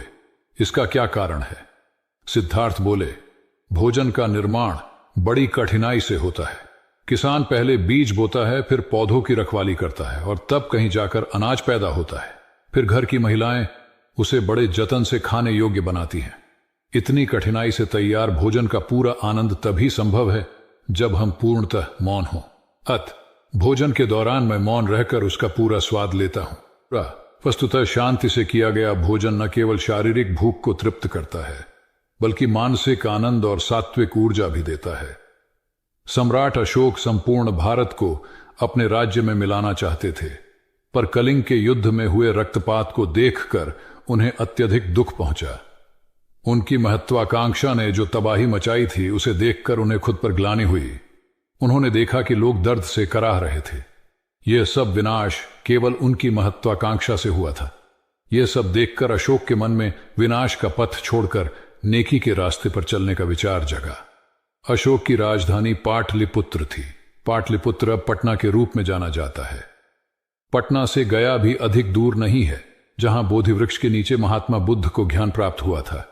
बुद्ध के अष्टप्रद मार्ग, शांति और दया के संदेश ने अशोक के दिलो दिमाग में इतनी उथल पुथल पैदा कर दिया कि उन्होंने उस मार्ग को अपनाने का फैसला किया। इस पथ पर चलने से उन्होंने इतिहास में अपनी अमिट छाप छोड़ी। अशोक ने अपने पुत्र को सिलोन, अब श्रीलंका, और अन्य कई लोगों को सुदूर क्षेत्रों में दूत बनाकर भेजा। एक निर्दयी महत्वाकांक्षा एक ऐसे पवित्र उद्देश्य में बदल चुकी थी जिसमें कुछ अच्छा कर गुजरने की, करुणा और प्रेम के संदेश को चारों ओर फैलाने की इच्छा थी। करुणा केवल दया भावना मात्र नहीं है, यह आपके अंदर दूसरों की मदद करने की तीव्र इच्छा पैदा करती है। इसी भावना ने बुद्ध को भगवान और अशोक को महान बनाया। तथागत बुद्ध उन दिनों मगध प्रवास पर थे। साथ में शिष्यों का बड़ा समूह भी था। प्रतिदिन बुद्ध के प्रवचन होते, जिनका लाभ लेने के लिए बड़ी संख्या में लोग आते। इन लोगों में साधारण जन के साथ विशिष्ट हस्तियां भी शामिल रहती थीं। हालांकि बुद्ध सभी के प्रति समान रूप से प्रेम व आत्मीयता का व्यवहार रखते थे। इन लोगों में नगर सेठ का पुत्र भी था, जो बड़े ध्यान से बुद्ध के प्रवचन सुनता था। वह नित्य ही बुद्ध के शिष्यों के समक्ष बुद्ध की तारीफों के पुल बांधता और धन्य धन्य भाव से घर जाता। एक दिन प्रवचन समाप्त होने के बाद उसने किसी शिष्य से कहकर बुद्ध से मिलने की हार्दिक इच्छा प्रकट की। जब उसे बुद्ध के सामने ले जाया गया तो उसने उन्हें साष्टांग प्रणाम कर कहा, भगवान, आप जैसा तपस्वी और ज्ञानी व्यक्ति पहले न कभी हुआ था और न भविष्य में होगा। यह सुनते ही बुद्ध ने उसकी बात बीच में ही रोककर कहा, वत्स, क्या तुमने इतना अध्ययन कर लिया है कि अब तक कितने संत महापुरुष हुए हैं, और क्या भविष्य भी जान चुके हो कि आगे और कोई नहीं होगा? युवक लज्जित भाव से चुप खड़ा रहा, क्योंकि इस बात का उसके पास कोई जवाब नहीं था। बुद्ध ने अपनी बात समाप्त करते हुए उसे सीख दी, सदैव अपनी आंखें खुली रखो। जो जैसा है उसे वैसा ही महत्व दो। किसी से उसकी तुलना मत करो। कथा का सार यह है कि किसी भी क्षेत्र के अधिकारी विद्वान की स्वतंत्र रूप से प्रशंसा करना उचित है, किंतु सर्वश्रेष्ठ बताना अनुचित, क्योंकि श्रेष्ठता को व्यक्ति, समय व स्थान की सीमाओं में नहीं बांधा जा सकता। आनंद भगवान बुद्ध के प्रमुख व प्रिय शिष्य थे। उनके स्वभाव में उदारता, स्नेह व सहिष्णुता जैसे गुण शामिल थे। वे सभी के प्रति समान व्यवहार करते थे। उनकी दृष्टि में कोई छोटा या बड़ा नहीं था। एक बार आनंद कहीं जा रहे थे। रास्ते में उन्हें बड़े जोर की प्यास लगी। आसपास देखा तो निकट ही कुआं दिखाई दिया। वे वहां पहुंचे। कुएं से एक लड़की पानी भर रही थी।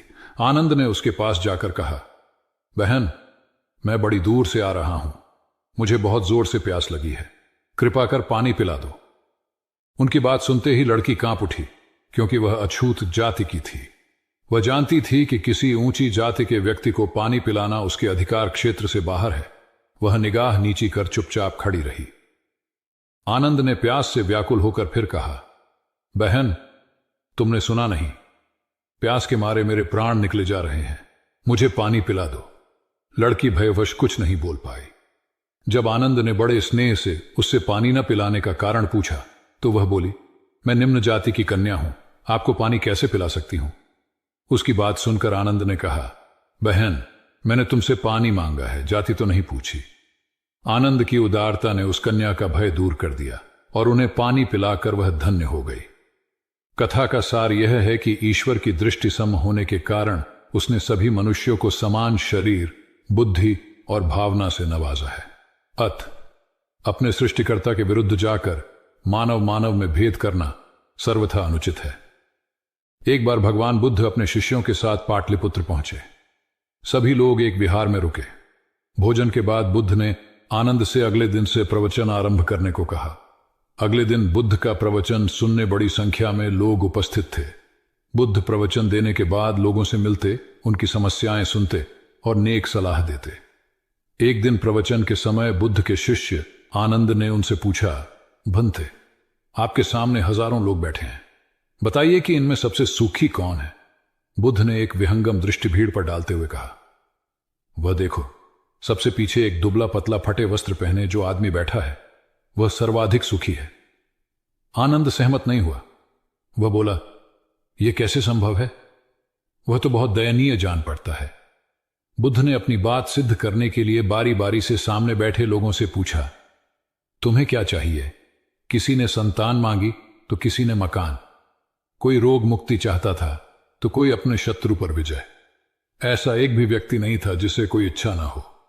अंत में बुद्ध ने उस फटेहाल आदमी को बुलाकर पूछा, तुम्हें क्या चाहिए? उसने हाथ जोड़कर जवाब दिया, कुछ नहीं। यदि ईश्वर को मुझे कुछ देना ही है तो बस इतना कर दें कि मेरे अंदर कभी कोई चाह पैदा ना हो। मैं ऐसे ही स्वयं को सबसे बड़ा सुखी मानता हूं।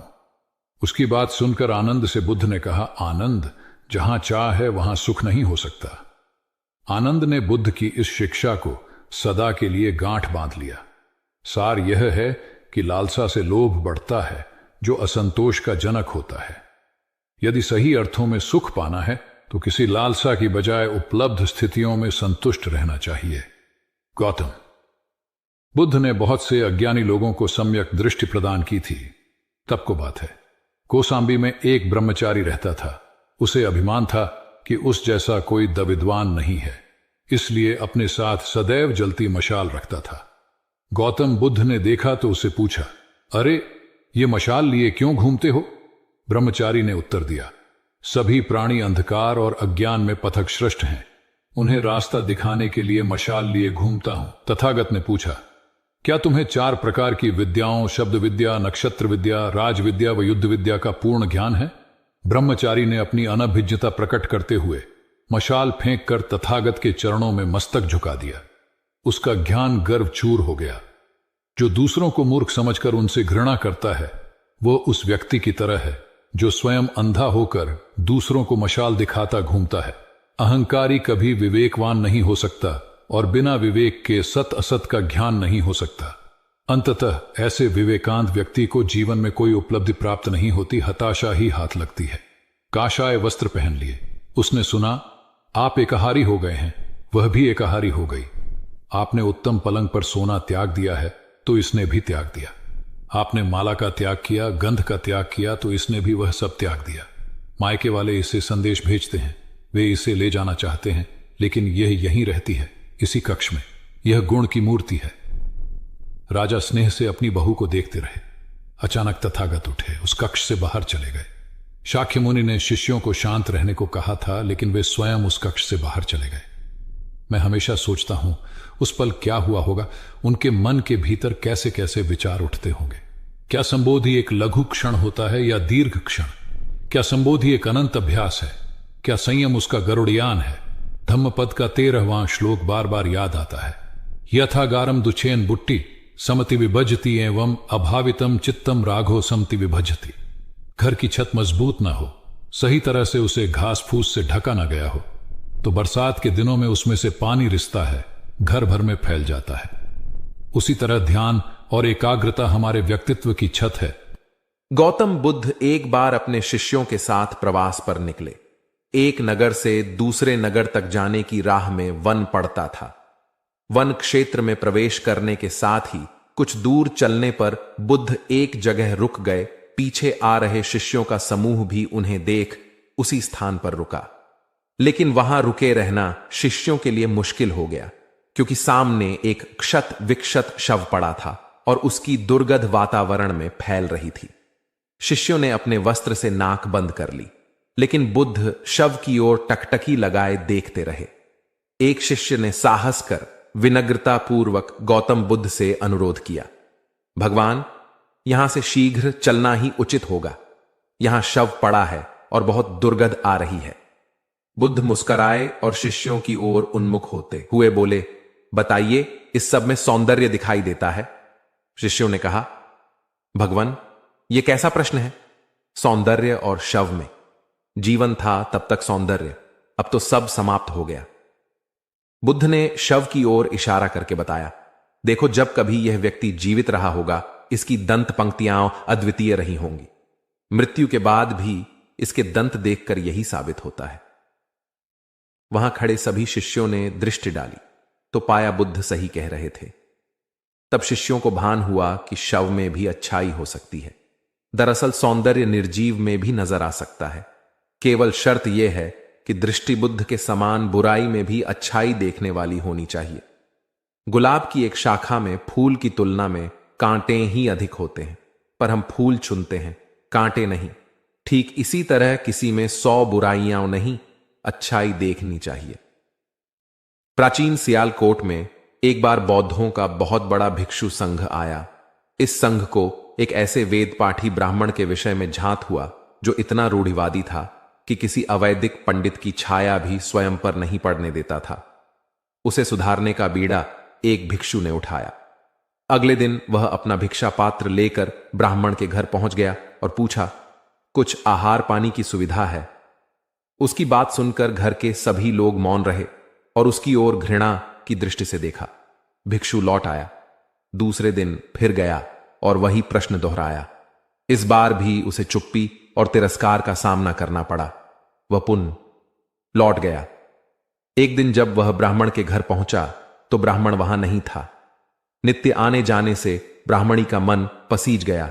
वह बोली, मैं तो तुम्हें आहार पानी दे दूं, किंतु पंडित जी की नाराजगी के कारण विवश हूं। भिक्षु ने कहा, कोई बात नहीं बहन, मैं अपना काम करता हूं, तुम अपना काम करो। वापस लौटते हुए भिक्षु को ब्राह्मण मिल गया। उसने भिक्षु को खूब खरी खोटी सुनाई।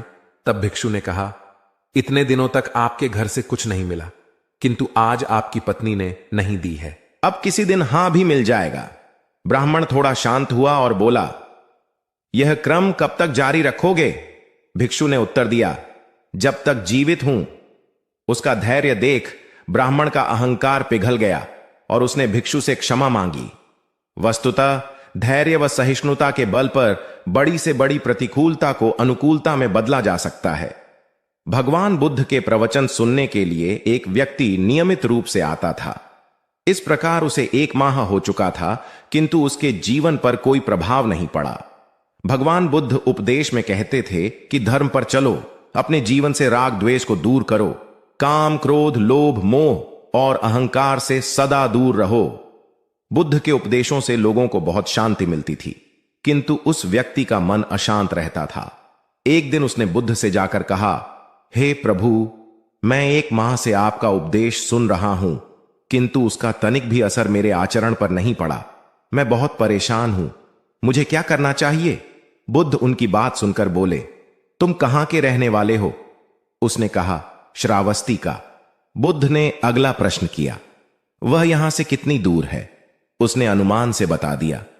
बुद्ध ने पुनः जिज्ञासा प्रकट की, कितना समय लगता है? उस व्यक्ति ने हिसाब लगाकर बता दिया। बुद्ध ने कहा, अब बताओ कि क्या तुम यहां पर बैठे बैठे ही अपने घर पहुंच सकते हो? उसने कहा, यह कैसे हो सकता है? वहां पहुंचने के लिए तो चलना होगा। तब बुद्ध ने बड़े प्रेम से उसे समझाया, जैसे चलने पर ही पहुंचा जा सकता है, वैसे ही अच्छी बातों पर अमल करने से ही लाभ होता है। हे प्यारे, तुम मेरे ज्ञान के साथ अपने कर्म को जोड़ दो, तब तुमको उत्तम फल मिलेगा। उस व्यक्ति को अपनी गलती समझ में आ गई। उसने अपने जीवन में सुधार कर लिया, जिससे उसका जीवन सदाचारी बन गया। एक छोटी सी नदी थी, उसके दोनों किनारों पर लोग रहते थे।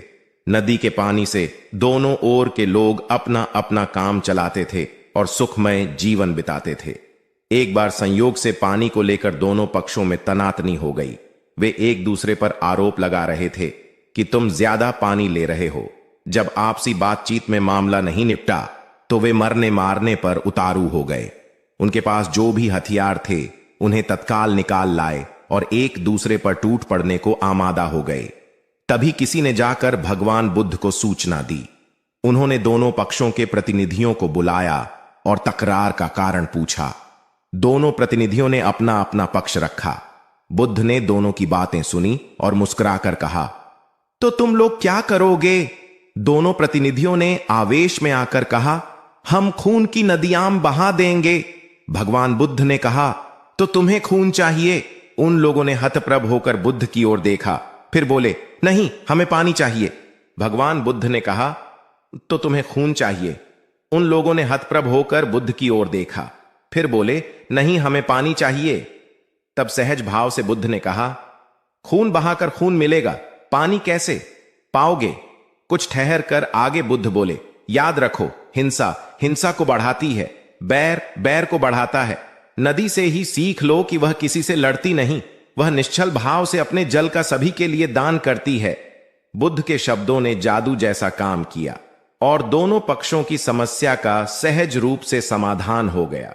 दोनों पक्ष मिल बांटकर पानी का उपयोग करने लगे। कुल बुद्ध एक दिन वैशाली में प्रवचन दे रहे थे। विशाल जन समूह उन्हें अत्यंत शांति और तन्मयता से सुन रहा था। कहीं कोई शोर नहीं था, मात्र बुद्ध की वाणी गूंज रही थी।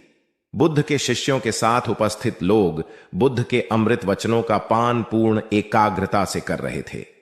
तभी उस शांत वातावरण में खलल उत्पन्न करती एक व्यक्ति की जोरदार आवाज आई, आज मुझे सभा में बैठने की अनुमति क्यों नहीं दी गई? बुद्ध उस व्यक्ति का चिल्लाना सुनकर भी मौन रहे। उस व्यक्ति ने पुनः चिल्लाकर यही प्रश्न पूछा। बुद्ध ने नेत्र बंद कर लिए। उनका एक शिष्य बोल उठा, भगवान, बाहर खड़े अपने इस शिष्य को अंदर आने की अनुमति दीजिए। बुद्ध ने नेत्र खोलकर कहा, नहीं, यह अस्पृश्य है। शिष्यगण बुद्ध के मुंह से अस्पृश्य शब्द सुनकर विस्मित हुए और उन्होंने पूछा, वह अस्पृश्य क्यों? कैसे? भगवान, आपके धर्म में तो जात पात का भेद नहीं है। बुद्ध बोले, आज यह क्रोध में आया है। क्रोध से जीवन की एकता भंग होती है। क्रोध ही मानसिक हिंसा करता है। किसी भी कारण से क्रोध करने वाला अस्पृश्य है। उसे कुछ देर तक स्मरण कर लेना चाहिए कि अहिंसा परम धर्म है। कथा का उपदेश यह है कि क्रोध एक असात्विक भाव है जो कर्ता और भोक्ता दोनों के लिए हानिकारक होता है। इससे बचते हुए शांति से विचारने व कार्य करने की प्रवृत्ति अपनानी चाहिए। शांत मन और मस्तिष्क ही विवेकपूर्ण निर्णय लेने में सक्षम होते हैं। बौद्ध संघ के एक भिक्षु को कोई गंभीर रोग हो गया। उसकी हालत इतनी खराब हो गई कि वह चल फिर भी नहीं सकता था और मल मूत्र में लिपटा पड़ा रहता था।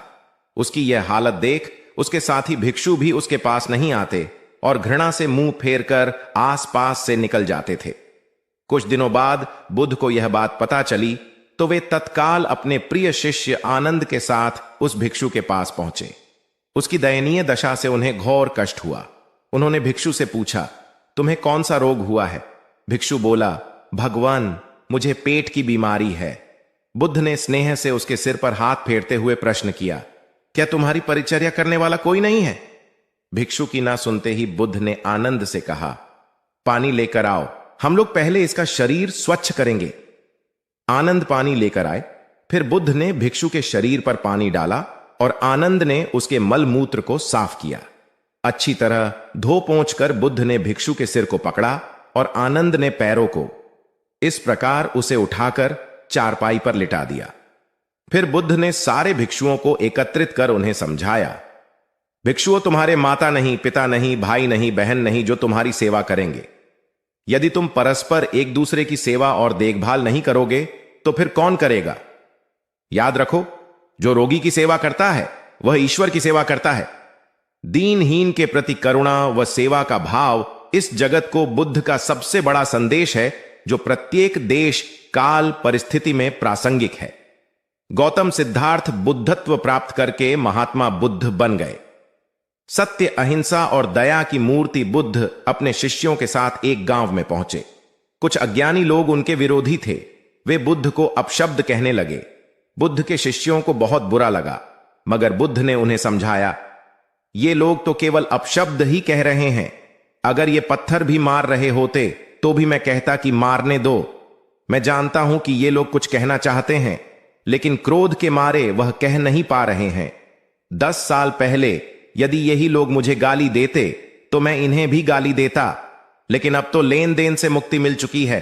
क्रोध से अपशब्द निकलते हैं। यहां तो क्रोध भवन कब का ढह चुका है। अपशब्द कहने वाले बड़ी मुश्किल में पड़ गए। तभी बुद्ध ने अपने शिष्यों से पूछा, इस गांव में कुछ लोग अपशब्द कह रहे हैं, इन्हें बताओ कि वहां के लोग फल और मिठाइयां लेकर आए थे। बुद्ध ने पूछा, फिर मैंने क्या किया था? शिष्यों ने बताया, आपने सारे फल और मिठाइयां यह कहकर वापस कर दी कि अब लेने वाला विदा हो चुका है, इन्हें वापस ले जाओ। आपने कहा था कि 10 साल पहले आते तो मैं सारे उपहार ले लेता। बुद्ध ने पूछा, फिर उन लोगों ने मिठाइयों का क्या किया होगा? शिष्यों ने बताया, गांव में बांट दी होगी। बुद्ध बोले, उन लोगों ने मिठाइयां गांव में बांट दी। लेकिन मैं उन लोगों से कहूंगा कि अपशब्द में न बांटें। बुद्ध फिर बोले, ये लोग अपशब्दों के थाल सजाकर लाए हैं, लेकिन ये गलत आदमी के पास आ गए हैं। ये मुझसे क्रोध नहीं करवा सकते। ठीक खूंटी की तरह जो किसी को नहीं टांगती, लोग उस पर वस्त्र टांग देते हैं। एक बार जैतवन के सभी ग्रामवासी भगवान बुद्ध के दर्शन करने और उपदेश सुनने के लिए एकत्र हुए। उस समय महाकश्यप, मौदगल्यायन, सारिपुत्र, चुंद और देवदत्त जैसे प्रबुद्ध जन बुद्ध के साथ धर्म विषय गंभीर चर्चा में तन्मय थे। ग्रामवासी थोड़ा ठिठक कर खड़े हो गए, क्योंकि इतने ज्ञानी जनों के बीच उन सभी को असहज सा महसूस हो रहा था। कुछ देर बाद बुद्ध की दृष्टि इन ग्रामवासियों पर पड़ी। उन्होंने तुरंत धर्म चर्चा रोक दी। प्रबुद्ध जन बुद्ध के इस व्यवहार पर चकित हो उठे और प्रश्नात्मक दृष्टि से उनको ओर देखा। बुद्ध अनाथ पिंडक नामक जिज्ञासु से बोले, भद्र, उठो, सामने ब्राह्मण मंडली खड़ी है, उन्हें आसन दो और आतिथ्य की सामग्री ले आओ। अनाथ पिंडक ने पीछे मुड़कर देखा तो उसे ब्राह्मण मंडली तो कहीं नहीं दिखी। मैले कुचैले या फटे वस्त्रों में खड़े ग्रामवासियों का झुंड दिखाई दिया। पिंडक ने शक्ति स्वर में कहा, देव, उन लोगों में एक भी ब्राह्मण नहीं है। ये सभी तो निम्न जाति के हैं, कई तो इनमें शूद्र हैं। बुद्ध गंभीर होकर बोले, पिंडक, जो व्यक्ति सदा श्रद्धावान है वह ब्राह्मण ही है। ये लोग प्रयोजन के लिए भावयुक्त होकर आए हैं, इसलिए इस समय तो ये ब्राह्मण ही हैं। अत तुम इनका समुचित सत्कार करो। कथा का इंगित यह है कि व्यक्ति जन्म से नहीं, कर्म से ब्राह्मण होता है। जो सद्गुणी हो और सत्कर्मी हो, वे शूद्र जाति में जन्मने के बावजूद ब्राह्मण हैं तथा उसी रूप में उनका आदर किया जाना चाहिए। यदि जीवन का संतुलन बिगड़ा और थकान आई तो समझ लीजिए कि बीमारी आई, और यदि वापस ऊर्जा अर्जित करने के लिए विश्राम किया जा रहा है तो ऐसी थकान वरदान भी साबित हो सकती है। इन दिनों जिस तरह की हमारी जीवन शैली है, इसमें असंतुलन बहुत अधिक है। सुबह उठने से लेकर रात को सोने तक शरीर की कुछ नियमित क्रियाएं हैं, आदमी उसे भूल गया है। गौतम बुद्ध बहुत काम करते पर कभी थकते नहीं थे। आज भी कई साधु संत उतना ही परिश्रम कर रहे हैं जितना एक कॉर्पोरेट जगत का सफल व्यक्ति करता है, और जब वे रात को सोते हैं तो पूरी बेफिक्री के साथ। बुद्ध से उनके शिष्यों ने एक बार पूछा था, आप थकते नहीं? बुद्ध का उत्तर था, जब मैं कुछ करता ही नहीं तो थकूंगा कैसे? बात सुनने में अजीब लगती है, लेकिन है बड़ी गहरी। अध्यात्म ने इसे साक्षी भाव कहा है। स्वयं को करते हुए देखना, यह वह स्थिति होती है जब तन सक्रिय और मन विश्राम की मुद्रा में होता है। आज ज्यादातर लोग असमय, अकारण थक जाते हैं, जिसका एक बड़ा कारण असंतुलित जीवन है। एक होता है थकान को महसूस करना, और दूसरा है स्वाभाविक थकान, जिस समय आपकी रुचियों, इच्छाओं और मूल स्वभाव में धीमापन आने लगे, अकारण चिड़चिड़ाहट हो जाए। समझ लें कि यह थकान बीमारी है। इसलिए प्रतिदिन योग, प्राणायाम और ध्यान करें। ये क्रियाएं अपने आप में एक विश्राम है। करने वाला कोई और है, हम तो महज उसके हाथों की कठपुतली हैं। महात्मा बुद्ध का उपदेश। दाता दाता चले गए, रह गए अब कंजूस। दान मान समझे नहीं, लड़ने को तजबूत। एक बार प्रदेश में अकाल पड़ा। यह देखकर गौतम बुद्ध को बड़ा दुख हुआ। उन्होंने लोगों से कहा कि बहुत से लोग अन्न और वस्त्र के लिए तरस रहे हैं। उनकी सहायता करना हर मनुष्य का धर्म है। आप लोगों से जो कुछ बने वह दान करें। बुद्ध का उपदेश सुनकर सब लोग बिना दिए अपने अपने घर चले गए। एक गरीब व्यक्ति बैठा ही रहा। उसने सोचा कि मेरे पास तो ये वस्त्र हैं, अगर मैं इन्हें उतार कर दे दूंगा तो नंगा हो जाऊंगा। उसने फिर से सोचा कि मनुष्य बिना वस्त्र के पैदा होता है और बिना वस्त्र के ही चला जाता है। न जाने कितने साधु सन्यासी बिना वस्त्र के रहते हैं, फिर मैं बिना वस्त्र के क्यों नहीं रह सकता? उसने अपने वस्त्र उतार कर बुद्ध को दे दिए। भगवान बुद्ध ने उसे आशीर्वाद दिया। वह प्रसन्न होकर घर की ओर चल पड़ा। वह खुशी से चिल्लाकर कह रहा था, मैंने अपने आधे मन को जीत लिया है। तभी सामने से राजा की सवारी आ रही थी। उस गरीब की बात सुनकर राजा ने उसे अपने पास बुलाया और पूछा कि तुमने आधे मन को कैसे जीता है? उस गरीब ने कहा कि भगवान बुद्ध दुखियों के लिए दान मांग रहे थे। यह सुनकर मैंने अपने वस्त्र उतार दिए। पहले तो मेरे मन ने इनकार किया, फिर मैंने उसे समझाया कि मनुष्य बिना वस्त्र के पैदा होता है और मृत्यु होने पर साथ में कुछ भी नहीं जाता। राजा उसकी बात से बड़ा प्रसन्न हुआ। उसने मोतियों का हार और कीमती वस्त्र उसे दिए। उसने वह सब ले जाकर भगवान बुद्ध के चरणों में रख दिए। बुद्ध ने उसे हृदय से लगाते हुए कहा, जो दूसरों के लिए अपना सब कुछ दे देता है उसकी बराबरी कोई नहीं कर सकता। बुद्ध ने बालक को समझाया। गौतम बुद्ध ने समझाया ज्ञानी आदमी कैसे अपने ऊपर शासन करना जानता है। एक लड़का बहुत चतुर था। उसने बहुत सी कलाएं सीखीं। उसे तीर चलाना आ गया। वह नाव खेने लगा और बढ़िया से बढ़िया मकान बनाना सीख गया। उसके बाद वह घर लौटा। बड़े घमंड से वह लोगों से कहता, इस दुनिया में मेरे मुकाबले का कोई नहीं है, मैं सब कुछ जानता हूं। गौतम बुद्ध ने यह देखा तो सोचा, इसे शिक्षा देनी चाहिए। उन्होंने एक बूढ़े का रूप बनाया और हाथ में भिक्षा पात्र लेकर उसके पास गए। लड़के ने पूछा, तुम कौन हो? बुद्ध ने कहा, मैं अपने मन को वश में रखने वाला एक आदमी हूं। उनकी बात लड़के को समझ में नहीं आई। उसने कहा, आपका मतलब? बुद्ध बोले, कोई आदमी तीर चलाना जानता है, कोई नाव खेना जानता है, कोई घर बनाना जानता है, लेकिन ज्ञानी आदमी अपने ऊपर शासन करना जानता है। लड़का बुद्ध के इतने कहने पर भी कुछ न समझ सका। उनसे फिर पूछा, अपने ऊपर शासन करना क्या होता है? बुद्ध ने कहा, अगर कोई उसकी प्रशंसा करे तो वह खुशी से नहीं फूलता, निंदा करे तो दुखी नहीं होता।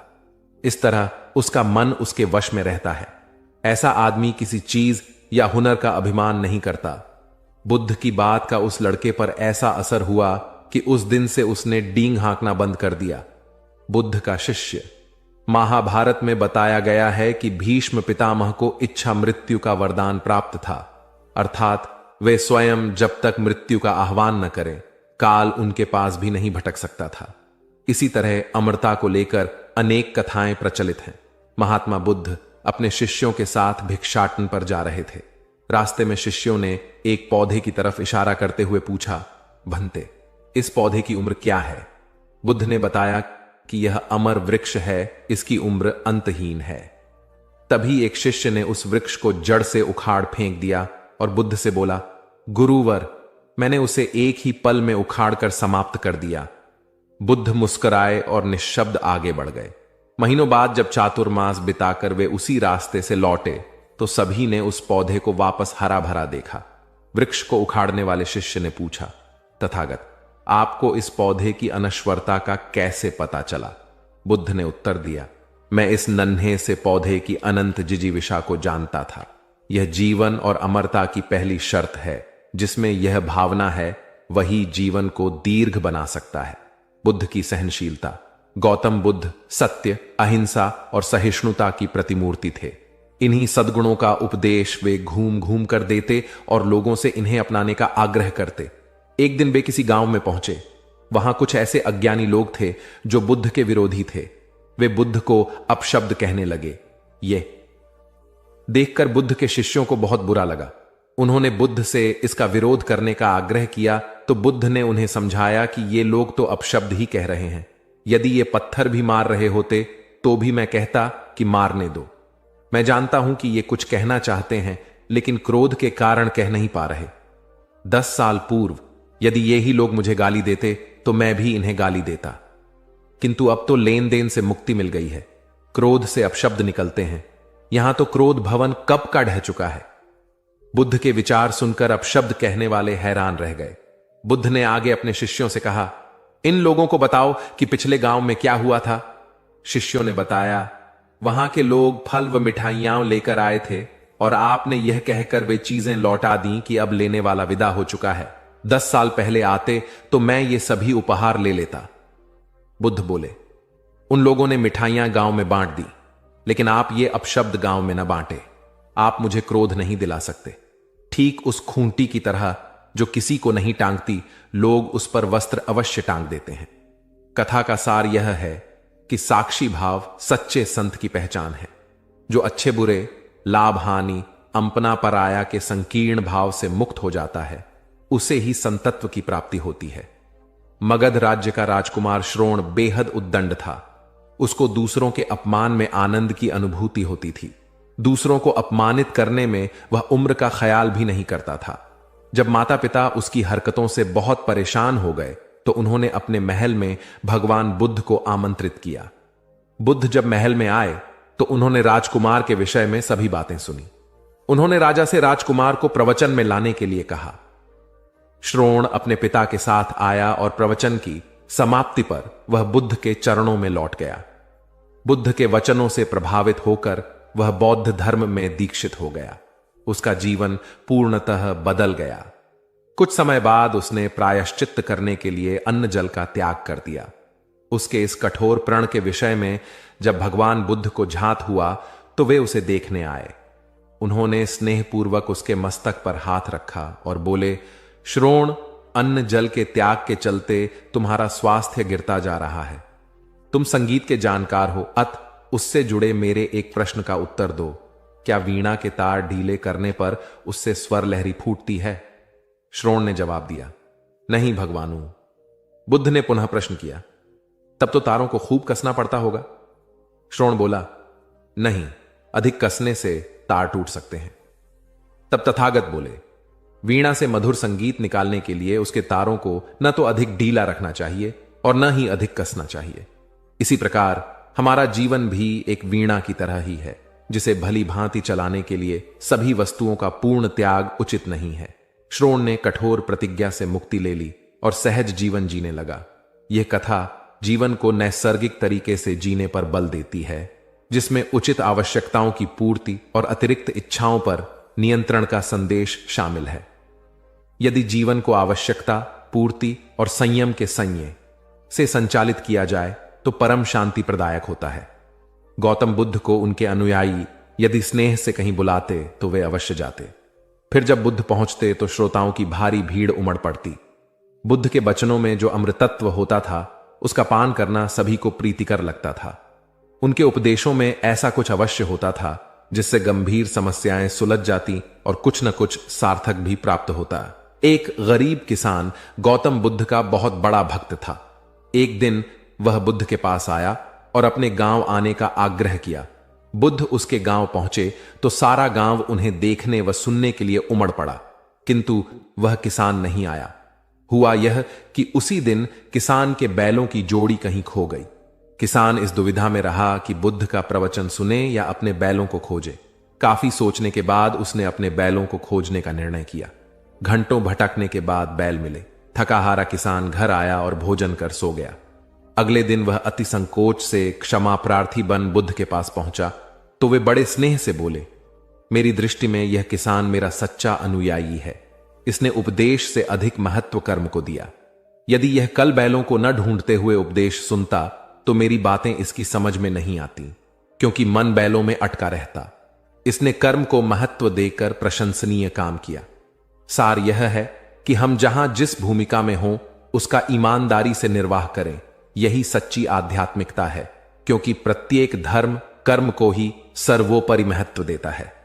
गौतम बुद्ध को उनके अनुयायी यदि स्नेह से कहीं बुलाते तो वे अवश्य जाते। फिर जब बुद्ध पहुंचते तो श्रोताओं की भारी भीड़ उमड़ पड़ती। बुद्ध के वचनों में जो अमृतत्व होता था उसका पान करना सभी को प्रीतिकर लगता था। उनके उपदेशों में ऐसा कुछ अवश्य होता था जिससे गंभीर समस्याएं सुलझ जाती और कुछ न कुछ सार्थक भी प्राप्त हो। सार यह है कि हम जहां जिस भूमिका में हो उसका ईमानदारी से निर्वाह करें। यही सच्ची आध्यात्मिकता है, क्योंकि प्रत्येक धर्म कर्म को ही सर्वोपरि महत्व देता है। गौतम बुद्ध के पास उनका प्रिय शिष्य पूर्ण पहुंचा। बुद्ध ध्यानावस्था में बैठे थे। पूर्ण के पहुंचने पर उन्होंने आंखें थोड़ी सी खोली और पूर्ण से आने का कारण पूछा तो उसने कहा, मैं धर्म प्रचार के लिए जाना चाहता हूं, आपकी आज्ञा चाहिए। बुद्ध मुस्कुराए और कहा, पूर्ण, धर्म की राह बहुत मुश्किल है। तुम लोगों को अच्छी बातें बताने जाओगे और लोग तुम पर नाराज होंगे। हो सकता है कि अपशब्द भी कहे। इस पर पूर्ण ने कहा, कोई बात नहीं, मैं यह सोचकर उनकी बातों पर ध्यान नहीं दूंगा कि उन्होंने अपशब्द ही कहे, पिटाई तो नहीं की। बुद्ध बोले, हो सकता है कि कुछ लोग हाथ उठा दें।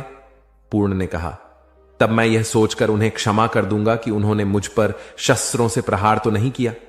बुद्ध फिर बोले, हे पूर्ण, हो सकता है कि कुछ लोग तुम पर शस्त्रों का भी उपयोग करें। पूर्ण ने उत्तर दिया, तब मैं यह सोचकर उनके प्रति कोई प्रतिकार की भावना नहीं रखूंगा कि उन्होंने मुझे मारा, पर जान से तो नहीं मार डाला, मुझे जीवित छोड़ दिया। बुद्ध ने फिर कहा, और यदि तुम्हारे प्राण ही ले लिए तब?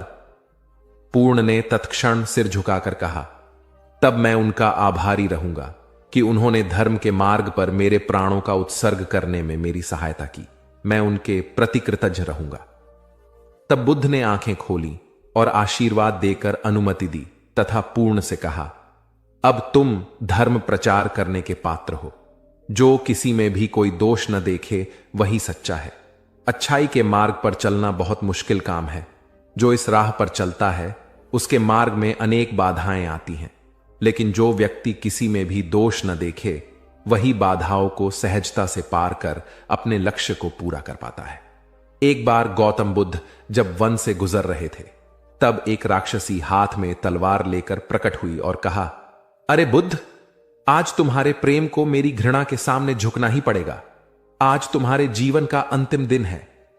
बुद्ध ने मुस्कुराते हुए उत्तर दिया, मैं घृणा, उपहास और द्वेष के आगे नतमस्तक नहीं होऊंगा। मैं निंदा, प्रशंसा अथवा उपहास किसी से भी प्रभावित नहीं होता। तुम मुझसे इतनी घृणा करती हो, पर मैं तो तुमसे भी प्रेम करता हूं। राक्षसी ने पूछा, तुम मुझसे प्रेम क्यों करते हो? बुद्ध बोले, मैं तुम्हें मां का रूप देख रहा हूं और मां तो प्रेम का रूप होती है, उसमें हिंसा हो ही नहीं सकती। इतना सुनते ही राक्षसी के हाथ से तलवार गिर पड़ी। हे बुद्ध, तुम धन्य हो। इतना कहते ही बहदेवी में बदल गई और अंतर्धान हो गई। दरअसल जो लोग दूसरों से द्वेष करते हैं, अंत में एक दिन घृणा उन्हें नष्ट कर देती है। घृणा से घिरे हुए लोगों को एक दिन घृणा ले डूबती है। प्रेम सत्य के आवरण से ढका होता है। सत्य से जुड़ा हुआ व्यक्ति सदैव आनंद में जीता है। सत्य को केवल अपने तक सीमित मत रखो, उसे अपने कर्मों में ढालना होगा। सत्य रूपी गुलाब की खुशबू है कर्म। अपने कर्म को प्रेम और सत्य में डुबो कर करो। प्रेम और सत्य मनुष्य को विकास की ओर ले जाते हैं। ध्यान रहे कि ये दोनों मार्ग ईश्वर की ओर जाते हैं। इस मार्ग पर चलने वाले सहज में ही आनंद और शांति को पा लेते हैं। गौतम बुद्ध भ्रमण करते हुए वैशाली नगर के वन विहार में पहुंचे। उनके आगमन का समाचार पूरे नगर में फैल गया। कुछ ही समय में मानो पूरा नगर उनके दर्शन के लिए उमड़ पड़ा। बड़े व्यापारी, शिक्षाविद, समाज सेवी, अधिकारी और राज परिवार से जुड़े कई वरिष्ठ भी वहां पहुंचे। सभी की भावना थी कि तथागत बुद्ध अपने शिष्यों सहित उनके निवास पर पहुंचे एवं भोज का आमंत्रण स्वीकारें। बुद्ध सभी के निवेदन को सुन रहे थे और स्वभावगत मुस्कान के साथ आमंत्रण का आभार व्यक्त कर रहे थे। तभी वैशाली की यात गणिका आम्रपाली भी वहां पहुंची। वह बुद्ध की शिक्षा से प्रेरित होकर बहुत पहले ही अपनी गणिका वृत्ति त्याग चुकी थी। उसने भी बुद्ध को भोजन का आमंत्रण दिया।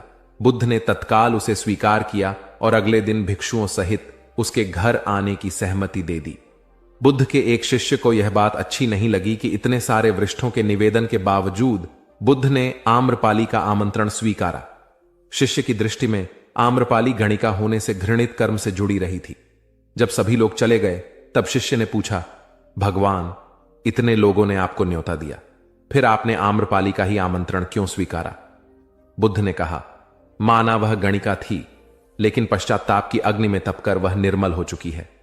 यदि कोई व्यक्ति इस निर्मलता को प्राप्त कर ले तो वह उनसे भी श्रेष्ठ हो जाता है जो ऐसे किसी घृणित कर्म में लीन न रहे हों। ऐसे व्यक्ति का आमंत्रण स्वीकारने में संकोच नहीं होना चाहिए। कोई व्यक्ति जब तक बुरे कामों में संलग्न रहता है तब तक उससे दूरी रहे तो ठीक है, लेकिन जो बुरे कामों को छोड़ दे उसे स्वीकार करने में संकोच नहीं करना चाहिए। इससे उसकी अच्छाई की ओर बढ़ने की भावना को बल मिलता है। गौ बुद्ध के जीवन की एक घटना है। उन्होंने नियम बना रखा था कि वे अपने संघ में स्त्रियों को स्थान नहीं देंगे। स्त्रियों के लिए भिक्षु होने की दीक्षा उन्होंने वर्जित कर रखी थी। एक समय गौतम बुद्ध एक गांव में ठहरे हुए थे। वहां महाप्रजापति गौतमी उनके पास पहुंची। उन्होंने बुद्ध से कहा, आप स्त्रियों को भी दीक्षा दें, किंतु बुद्ध ने अस्वीकार कर दिया। अनेक स्त्रियां इकट्ठी हुईं और उन्होंने विचार किया कि कैसे गौतम बुद्ध से स्वीकृति प्राप्त की जाए। स्त्रियों ने निर्णय लिया कि स्वयं सेविकाएं बनकर गौतम बुद्ध के समक्ष पहुंचा जाए। गौतमी ने अपने बाल काटे, भिक्षु के वस्त्र पहने और अनेक स्त्रियों के साथ बुद्ध के सामने पहुंच गई। उनकी यह मांग थी कि स्त्रियों को भी दीक्षा दी जाए। बुद्ध ने उनकी बात को स्वीकार नहीं किया। स्त्रियां निराश हुई। जब बुद्ध के एक शिष्य आनंद ने स्त्रियों को देखा, उनके पांव सूजे हुए थे, उन पर धूल चढ़ी हुई थी, उनकी आंखों से आंसू बह रहे थे। उन्होंने पूछा, क्या बात है? स्त्रियों ने कहा, बुद्ध उनके धर्म और नियम के अनुसार हमें भिक्षु होने की दीक्षा नहीं दे रहे हैं। जब आनंद ने व्यक्तिगत रूप से बुद्ध से निवेदन किया, बुद्ध को उन्होंने याद दिलाया, इस समय यह सामाजिक मान्यता है कि स्त्रियां मोक्ष की अधिकारी नहीं हैं, पुरुषों के मुकाबले निम्न हैं। तो क्या आप भी यह मानते हैं और इसलिए उन्हें दीक्षित नहीं कर रहे हैं? बुद्ध का उत्तर था, मुझे गलत न समझा जाए। मेरी मान्यता है कि पुरुष की तरह ही स्त्री भी निर्वाण प्राप्त कर सकती है, लेकिन मैं कुछ व्यावहारिक कारणों से स्त्रियों को संघ में शामिल करने और दीक्षा देने की स्वीकृति प्रदान नहीं कर रहा हूं। आनंद का उत्तर था, सिद्धांत और व्यवहार में परिवर्तन करना चाहिए। बुद्ध को बात जच गई और उन्होंने यह घोषणा की, जो स्त्रियां भिक्षु होना चाहेंगी उन्हें कुछ नियमों का पालन करना होगा। स्त्रियों ने स्वीकार किया और तब से स्त्रियां भी बौद्ध बनने लगीं।